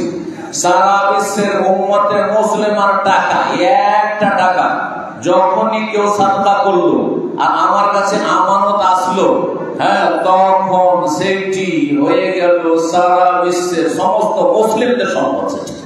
সারা বিশ্বের সমস্ত মুসলিমের সম্পদ। তারপরে সেটা যেহেতু জামিয়াতুল ইমাম আলবানীর জন্য দেওয়া হয়েছে, তখন এই জামিয়ায় খরচ হবে, জামিয়া বুখারীর জন্য দেওয়া হয়েছে, তখন তার জন্য খরচ হবে, বর্গী জামিয়া ইসলামের জন্য তার জন্য খরচ হবে, গরিবদের জন্য জমা করা হয়েছে সেই জন্য গরিবরা সেটা নেবে, সেটা ভিন্ন বিষয়। এর মালিককে সারা বিশ্বের মুসলিম। তাহলে এই বাইতুল মালের পয়সায়, মানে 10-এর পয়সায়, রাষ্ট্রীয় সম্পদে ওইরকম যারা নেতা মাথা সরকারি কি আসছে, রিলিফ আসছে, দান অনুদান আসছে, আর ওই ঘাটি খাওয়া পয়সা আসছে। জানেন আজকাল কি আসছে, কিন্তু আগের যুগে ছিল কি আসছে, আজকাল কি খাওয়া পয়সা আসছে সরকারি, আর বিভিন্ন রকমের পয়সা গুলি এসে জমা হচ্ছে বিভিন্ন স্কুলের দায়িত্বশীলের কাছে, আর তারপরে সেগুলি কি করা হচ্ছে, বেঈমানি, আত্মসাৎ, খেয়ানত, কত কিছু করা হচ্ছে। এটা হচ্ছে কার হক নষ্ট করা হবে? হ্যাঁ, সমস্ত যদি মুসলিম জাতির সেটা সম্পদ হয়, অর্থাৎ আপনি দিনের জন্য দিয়েছেন, সরকারি সম্পদ দিয়েছেন, সরকারি সম্পদ গোটা দেশের নাগরিক মালিক, গোটা দেশের সরকার মানে রাষ্ট্রপতি মালিক না, প্রধানমন্ত্রী শুধু মালিক না, মুখ্যমন্ত্রীর মালিক না, সেটার মালিক কে? গোটা দেশের প্রত্যেক নাগরিক মালিক। যদি মুসলিম উম্মার পয়সা হয় তাহলে গোটা বিশ্বের মুসলিমরা তার মালিক।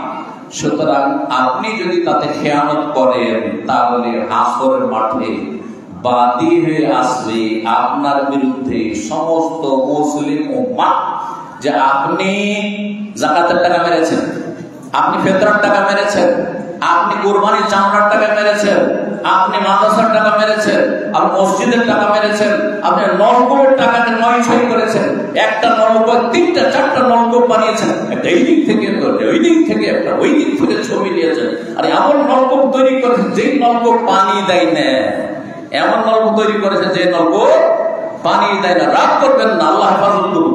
তার অনেক ভাইরা এখানে রয়েছেন যারা এইরকম রুজি অবলম্বন করেছেন, হারাম রুজি খাবেন না, আল্লাহর হস্তে নিজেকে জাহান্নাম থেকে রক্ষা করুন। ওয়াত্তাকুন নারাল্লাতী উইদ্দাত লিল কাফিরিন, আসলে জাহান্নাম কাফিরদের জন্য তৈরি করা হয়েছে, সেই জাহান্নামে কেন যেতে চাইছেন? আল্লাহর হস্তে জাহান্নাম থেকে বাঁচার চেষ্টা করুন। সুতরাং আমানতে খেয়ানত করবে তো মালিল মুসলিমিন, সেই দিন আপনার কাছে আমার কাছে টাকা থাকবে না, পয়সাও থাকবে না, আর জনবল কাজে আসবে না, আর মাস্তানরা কাজে আসবে না, আমার ছেলে মেয়েও আমার কাজে আসবে না, যাদের জন্য হারাম খেয়েছিলাম, হারাম উপার্জন করেছিলাম, টাকা পয়সা বেইমানি করেছিলাম। কি কাজে আসবে সেদিন? নেকি কাজে আসবে। যদি হক মেরে যান, একজনের হক মারেন, একজনের টাকা মেরেছেন, একজনকে নেকি দিয়ে পেমেন্ট করতে হবে, 2 জন 10 জন 20 জন হইলে তাদের নেকি দিয়ে পেমেন্ট করতে হবে। কিন্তু যখন 10-এর হক মেরেছেন, মুসলিম জাতির বাইতুল মালটা, বাইতুল মালিল মুসলিমিন আপনি খেয়েছেন, সমস্ত মুসলিমদেরকে নেকি দিয়ে পেমেন্ট করতে ভাষার মাঠে। এত চারটে বিষয় নয়, এটাকে এত হালকা মনে করলে হবে না। রব যেন আমাদের অন্তরে ভয় দান করেন, আমানতের খেয়াল রাখার তৌফিক দান করেন। সম্মানিত ভাতৃমণ্ডলী, আমি শেষ করতে যাচ্ছি। 6টি বিষয় হয়ে গেছে। 7 নম্বর বিষয়, লজ্জা স্থানের হেফাজত করবে। ছাত্র ছাত্রীদেরকে বিশেষ ভাবে বলছি, মাদ্রাসা শিক্ষক ছাড়া আলহামদুলিল্লাহ তার আল্লাহ ভীরু, কারণ আল্লাহ বলেছে যার কাছে যত বেশি এলেম আছে, এলেমের বরকত হচ্ছে, সে তত বেশি আল্লাহকে ভয় করবে। ইন্নামা ইয়াখশাল্লাহ মিন ইবাদিল উলামা। ওলামা মানে মাদ্রাসা পড়ুয়া নয়, ওলামা মানে যার কাছে এলম আছে, যার কাছে যত এলেম আছে, এলেমের দাবি হচ্ছে সে তত বেশি আল্লাহকে ভয় করে গুনাহ থেকে বেঁচে থাকবে। কিন্তু মানুষ ভুলের ঊর্ধ্বে নয়, শুধু সতর্ক সাবধান করছি, লজ্জা স্থানের হেফাজত করুন, ইজ্জত আবরুর হেফাজত করুন, নিজের ইজ্জতের হেফাজত করুন, নিজের পরিবার স্ত্রীর ইজ্জতের হেফাজত করুন। জনগণকে বলছি, নিজের ছেলে মেয়েদের ইজ্জত আবরুর হেফাজত করুন, এবং প্রত্যেকে আপন আপন জায়গা থেকে দুটো জিনিসের যদি হেফাজত করতে পারেন তাহলে জান্নাতের জামানত রাসূলুল্লাহ সাল্লাল্লাহু আলাইহি ওয়াসাল্লাম নিয়েছেন। হাদিসকে বলতে পারেন, এই হাদিসটি মাদ্রাসা ছাত্র পড়বে। হ্যাঁ, হাদিস, হ্যাঁ, মাইয়াদমানু লি মা বাইনা লাহইয়াইহি ওয়া মা বাইনা রিজলাইহি আযমানু লাহু আল জান্নাহ। লাইহা মানে কি? হ্যাঁ, ওই লাইহা থেকে দাড়ি।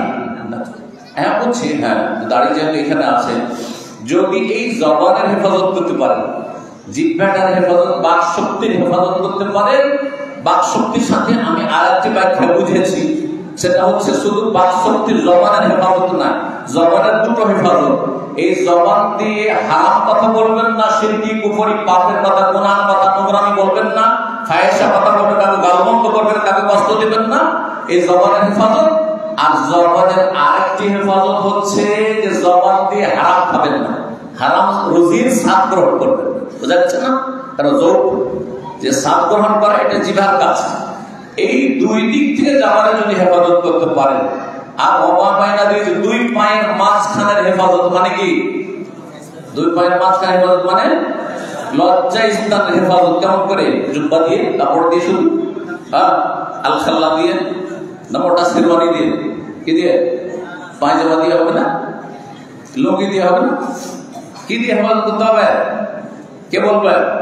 কেমন করে দুই পায়ের মাঝখানের হেফাজত করবেন? যে বলবে হাত তুলবেন। কেউ নাই মনে হচ্ছে? আরে বাবা তোমার, হ্যাঁ, কি থেকে? বেহায়া থেকে, বেহায়া থেকে বাঁচবে। আর হ্যাঁ, জেনা ব্যভিচার থেকে, আর কিছু নেই। সমকামিতা থেকে, জেনা ব্যভিচার থেকে, সমকামিতা লেওয়াতার থেকে বাঁচতে হবে, সমকামিতা থেকে বাঁচতে হবে। কারণ একটা লোক ব্যভিচার থেকে বাঁচল, কিন্তু সে পুরুষে আসক্ত, সে যুবকে আসক্ত, তাহলে সেই ব্যক্তি আরো নোংরা, নিকৃষ্ট। তার ক্ষেত্রে মহসান গায়ে মহসানের পার্থক্য নেই। যে সুতরাং এটা বললে হবে না শুধু যে জেনা থেকে সে হেফাজত করলো, ব্যভিচার জেনা থেকে বেঁচে থাকবে, লাওয়াতার থেকে বেঁচে থাকবে, অশ্লীলতা যে কোনো ফাহিশা থেকে বেঁচে থাকবে, এমনকি হস্তমৈথুন থেকে বেঁচে থাকবে। কারণ যুবক ছেলেরা যেহেতু লেখাপড়া করেছে মাদ্রাসায়, অনেকে এই যৌবনের তাড়নায় আর যৌনকুদার তাড়নায় নিজেকে কন্ট্রোলে রাখতে পারে না, আর বদ অভ্যাস হয়ে গেছে, যার ফলে সে অভ্যাসের গোলাম হয়ে নিজের নাফসের গোলামি করা শুরু করেছে। ওয়াল্লাযীনা লিফুরুজিহিম হাফিজুন ইল্লা আলা আজওয়াজিহিম আও মা মালাকাত আইমানুহুম। আল্লাহ স্ত্রীর কথা বলেছেন। আল্লাহ এই কথা বলেননি যে বিয়ে করতে পারছো না, স্ত্রী নেই, সুতরাং হস্তমৈথুনের রাস্তা খুঁজে না। হস্তমৈথুন করলে আর সেটা করে যদি গুনাহ থেকে বাঁচতে পারো সেটাও চলবে বলেছেন নাকি? বড় নবী সাহেব কি বলেছেন? হয় পারলে বিয়ে করো, আর না পারলে কি করো? না পারলে ওয়াল্লাম ইয়াস্তাতি ফালাইহি বিসম, সিয়াম পালন করো, সোমবার রোজা রাখো, বৃহস্পতিবার রোজা রাখো, মাসে 3টা করে রোজা রাখো। ওতেও হচ্ছে না, দাউদ আলাইহিস সালাম রোজা রাখো, সর্ব উঠে ইয়াসুমা ইয়াওমান ওয়া ইফতার, একদিন রোজা রাখো, একদিন ইফতার করো, পানাহার করো। কিন্তু তার মধ্যে তাআব্বুদ আসতে হবে, ইবাদতও থাকবে, মন মানসিকতা ভালো থাকবে, ঈমানও তাজা হবে, আর শরীরও কন্ট্রোল হবে, শারীরিক অবস্থা কন্ট্রোল হবে, জনক্ষুধা কন্ট্রোল হবে। আল্লাহ যেন তৌফিক দান করেন। হালাল পথ রয়েছে, বিকল্প পথ রয়েছে, হারাম পথ কখনো অবলম্বন করবেন না। অনেক বিকল্প পথ রয়েছে। আল্লাহ রাব্বুল বিয়ের বিকল্প রেখেছেন রোজা। কথা না বাড়িয়ে শেষ করতে যাচ্ছি। আল্লাহ যেন হেফাজতের তৌফিক দান করেন, সবকিছু জবানের হেফাজত এবং আল্লাহ রাব্বুল আলামিন মান ইজ্জতের হেফাজত, ইজ্জত আবরুর হেফাজত আল্লাহ যেন তৌফিক দান করেন। আলোচনা 7টি হয়ে গেছে। 8 নম্বর যেটি বলবো সেটি হচ্ছে প্রতিটি অঙ্গ প্রত্যঙ্গের হেফাজত করে। তার মধ্যে চোখ আর কান। অনেকে কান দিয়ে গান শুনছেন, কোরআন হাদিসের কথা শুনেন না। অনেক ভাইয়েরা, অনেক ছাত্ররা, অনেক শিক্ষক ও কি শুনবে? আনাসিদ শুনবে। আনাসিদ বুঝেন তো? সঙ্গীত শুনবে, ইসলামী সঙ্গীত, ইসলামী জাগরণ, এগুলো শুনবে। যেই ব্যক্তি শুধু গজল শোনে, নাচ শোনে, এই শোনে, সেই শোনে, জাগরণ শোনে, সঙ্গীত শোনে, বলে ইসলামী গান শোনে। এক লোককে একবার দেখছি, অনেক আগের কথা বলছি, দাওয়াতের ময়দানে, সে কিছু শুনছে এরকম। তো আমি বললাম, কি শুনছেন আপনি? কি শুনছেন? সে কানে লাগিয়ে শুনছে। তো বলছে, আমি ইসলামী সঙ্গীত, ইসলামী গান শুনছি। কার শুনছেন? বলছে যে এই পাকিস্তানের এক মহিলা ছিল, উম্মে হাবিবার গান শুনছি। আউযুবিল্লাহ, আউযুবিল্লাহ। কথা বোঝা গেছে? যেই ব্যক্তি ভালো করে শোনেন, সালাফরা বলেছেন, ওলামারা বলেন, যেই ব্যক্তি এই ইসলামী সঙ্গীতের নামে এসব সঙ্গীতে বা শের শায়রিতে, কবিতা শোনায়, ছন্দ শোনায় আসক্ত হবে, যাকে ভালো লাগবে, তার অন্তর থেকে কোরআনের মহব্বত বেরিয়ে যাবে। ওর দ্বারা কোরআন তেলাওয়াত নসিব হবে না, কোরআন শুনতে ভালো লাগবে না। কোরআন শুনতে যদি ওকে ভালো না লাগে, তো আমার মতো কর্কশ ভাষায় 1 ঘন্টা ধরে ওয়াজ কি করে বা শুনবে? যখন দিনের কথাই শুনবে না, ও হেদায়েতে কি করে নসিব হবে? শুধু ওর পুঁজি হচ্ছে সুর শোনা। যেমন আজকালকার জলসার অবস্থা হচ্ছে, জলসা কি জন্য করা হয়? কিছু কালেকশন করার জন্য, উন্নতি করবে। জলসা কিসের জন্য করা হয়? বছরে একটু বিনোদন লাগবে, একটু মেলা খেলা লাগবে, যাবো বউ বেটি নিয়ে যাবো, একটু ধুমধাম করে আসবো। জলসা কি জন্য করা হয়? এই জন্য করা হয় যে সেখানে কিছু সুর সার শুনবো।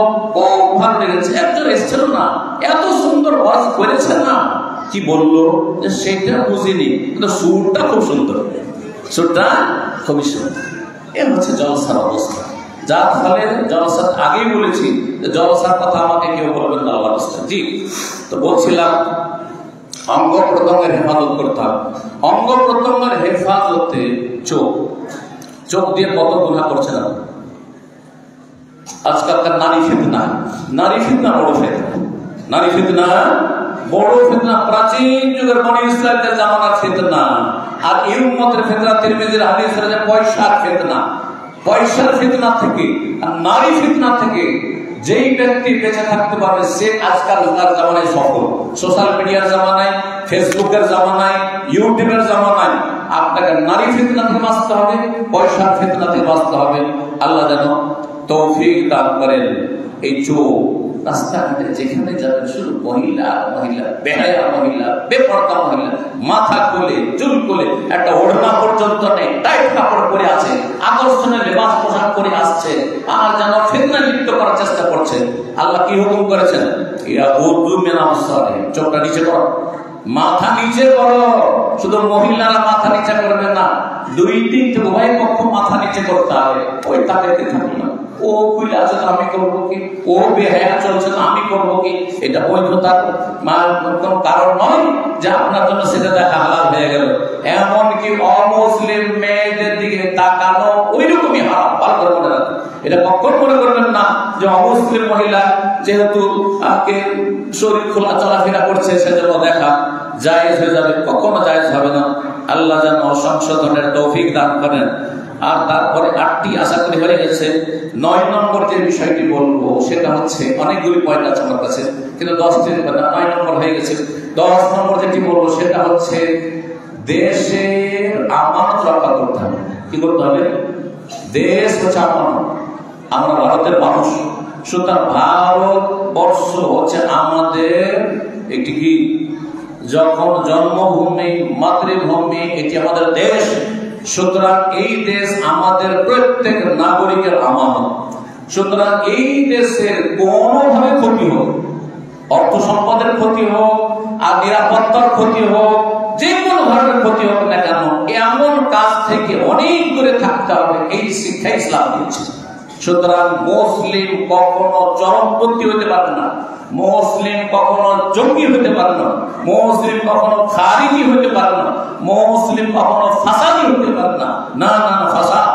আপনি এখানে যদি এমন কোনো কথা বলেন যেই কথা বললে সেখানে ফাসাদ হতে পারে, তাহলে সেখানে যদি আপনি অপকর্মে লিপ্ত হয়ে যান, নাশকতামূলক কাজে লিপ্ত হয়ে যান, বা যারা নাশকতামূলক কাজ করছে, যারা দেশকে ধ্বংস করার চেষ্টা করছে, দেশের নিরাপত্তাকে শেষ করে দেওয়ার চেষ্টা করছে, তাদের পাশে যদি দাঁড়ান, তাদেরকে যদি সাপোর্ট করেন, তাদের সাথে যদি আপনার যোগসাজ থাকে, তাদের সাথে যদি আপনার চলাফেরা লেনদেন থাকে, তার মানে আপনি দেশের বড় খেয়াল করছেন, আপনি গাদ্দারি করছেন। আল্লাহ বোঝার তৌফিক দান করেন এবং আল্লাহ রাব্বুল আলামিন যেন আমাদের হেফাজত করেন, আমাদের দেশের হেফাজত করেন, দেশের আমানতকে রক্ষা করার তৌফিক দান করেন এবং দেশের সার্বভৌমত্বকে রক্ষা করার তৌফিক দান করেন এবং দেশকে সমস্ত অনিষ্টকারী অনিষ্টকে আল্লাহ রক্ষা করেন, সমস্ত জালেমের জুলুম থেকে আল্লাহ রক্ষা করেন, ভালো মানুষদেরকে আল্লাহ শক্তিশালী করেন এবং অসহায় লোকদেরকে আল্লাহ যেন দূর করে দেন এবং ভালো মানুষ দিয়ে দেশকে আল্লাহ যেন এগিয়ে নিয়ে যান, আমাদের সকলকে তৌফিক দান করেন। এখানে আমরা আজকের আলোচনা শেষ করছি। জাযাকুমুল্লাহু খাইরান। এবং শেষখানে আবার আপনাদের সকলের শুকরিয়া আদায় করছি এবং এই প্রতিষ্ঠান দেখে এবং এই ছাত্রদেরকে দেখে যে আমি খুশি অনুভব করছি, সেটি আমার ভাষায় আমি প্রকাশ করতে পারবো না। আল্লাহ যেন এটাকে টিকিয়ে রাখা তৌফিক দান করেন, কবুল করেন এবং আমার আগমনটিকে, আমার আশাটিকে এখানে আল্লাহ যেন বরকতপূর্ণ করেন, আমার জীবনে বরকত দান করেন, আপনাদের সার্বিক জীবনে আল্লাহ যেন বরকত দান করেন এবং যে সব ভাই বোনেরা এখানে এসেছেন সকলকে আল্লাহ দিন দুনিয়া সার্বিক যেন কল্যাণ দান করেন এবং সমস্ত বালা মুসিবত থেকে আল্লাহ হেফাজতে রাখেন, হালাল রুজিতে বরকত দান করেন, আমানতের হেফাজতের তৌফিক দান করেন, নিজ নিজ দায়িত্ব পালন যেন আল্লাহ তৌফিক দান করেন এবং গাফিলতি থেকে, খেয়ানত থেকে, বেঈমানির থেকে, আত্মসাৎ থেকে, সমস্ত বর্জনিত থেকে আল্লাহ আমাদেরকে যেন হেফাজতে রাখেন। আল্লাহ রাব্বুল আলামিনের কাছে সার্বিক কল্যাণ কামনা করে এখানে আমার আলোচনা শেষ করছি। রব্বানা আতিনা ফিদ দুনিয়া হাসানা ওয়া ফিল আখিরাতি হাসানা ওয়া কিনা আযাবান নার। সুবহানা রাব্বিকা রাব্বিল ইজ্জাতি আম্মা ইয়াসিফুন ওয়া সালামুন আলাল মুরসালিন ওয়াল হামদুলিল্লাহি রাব্বিল আলামিন।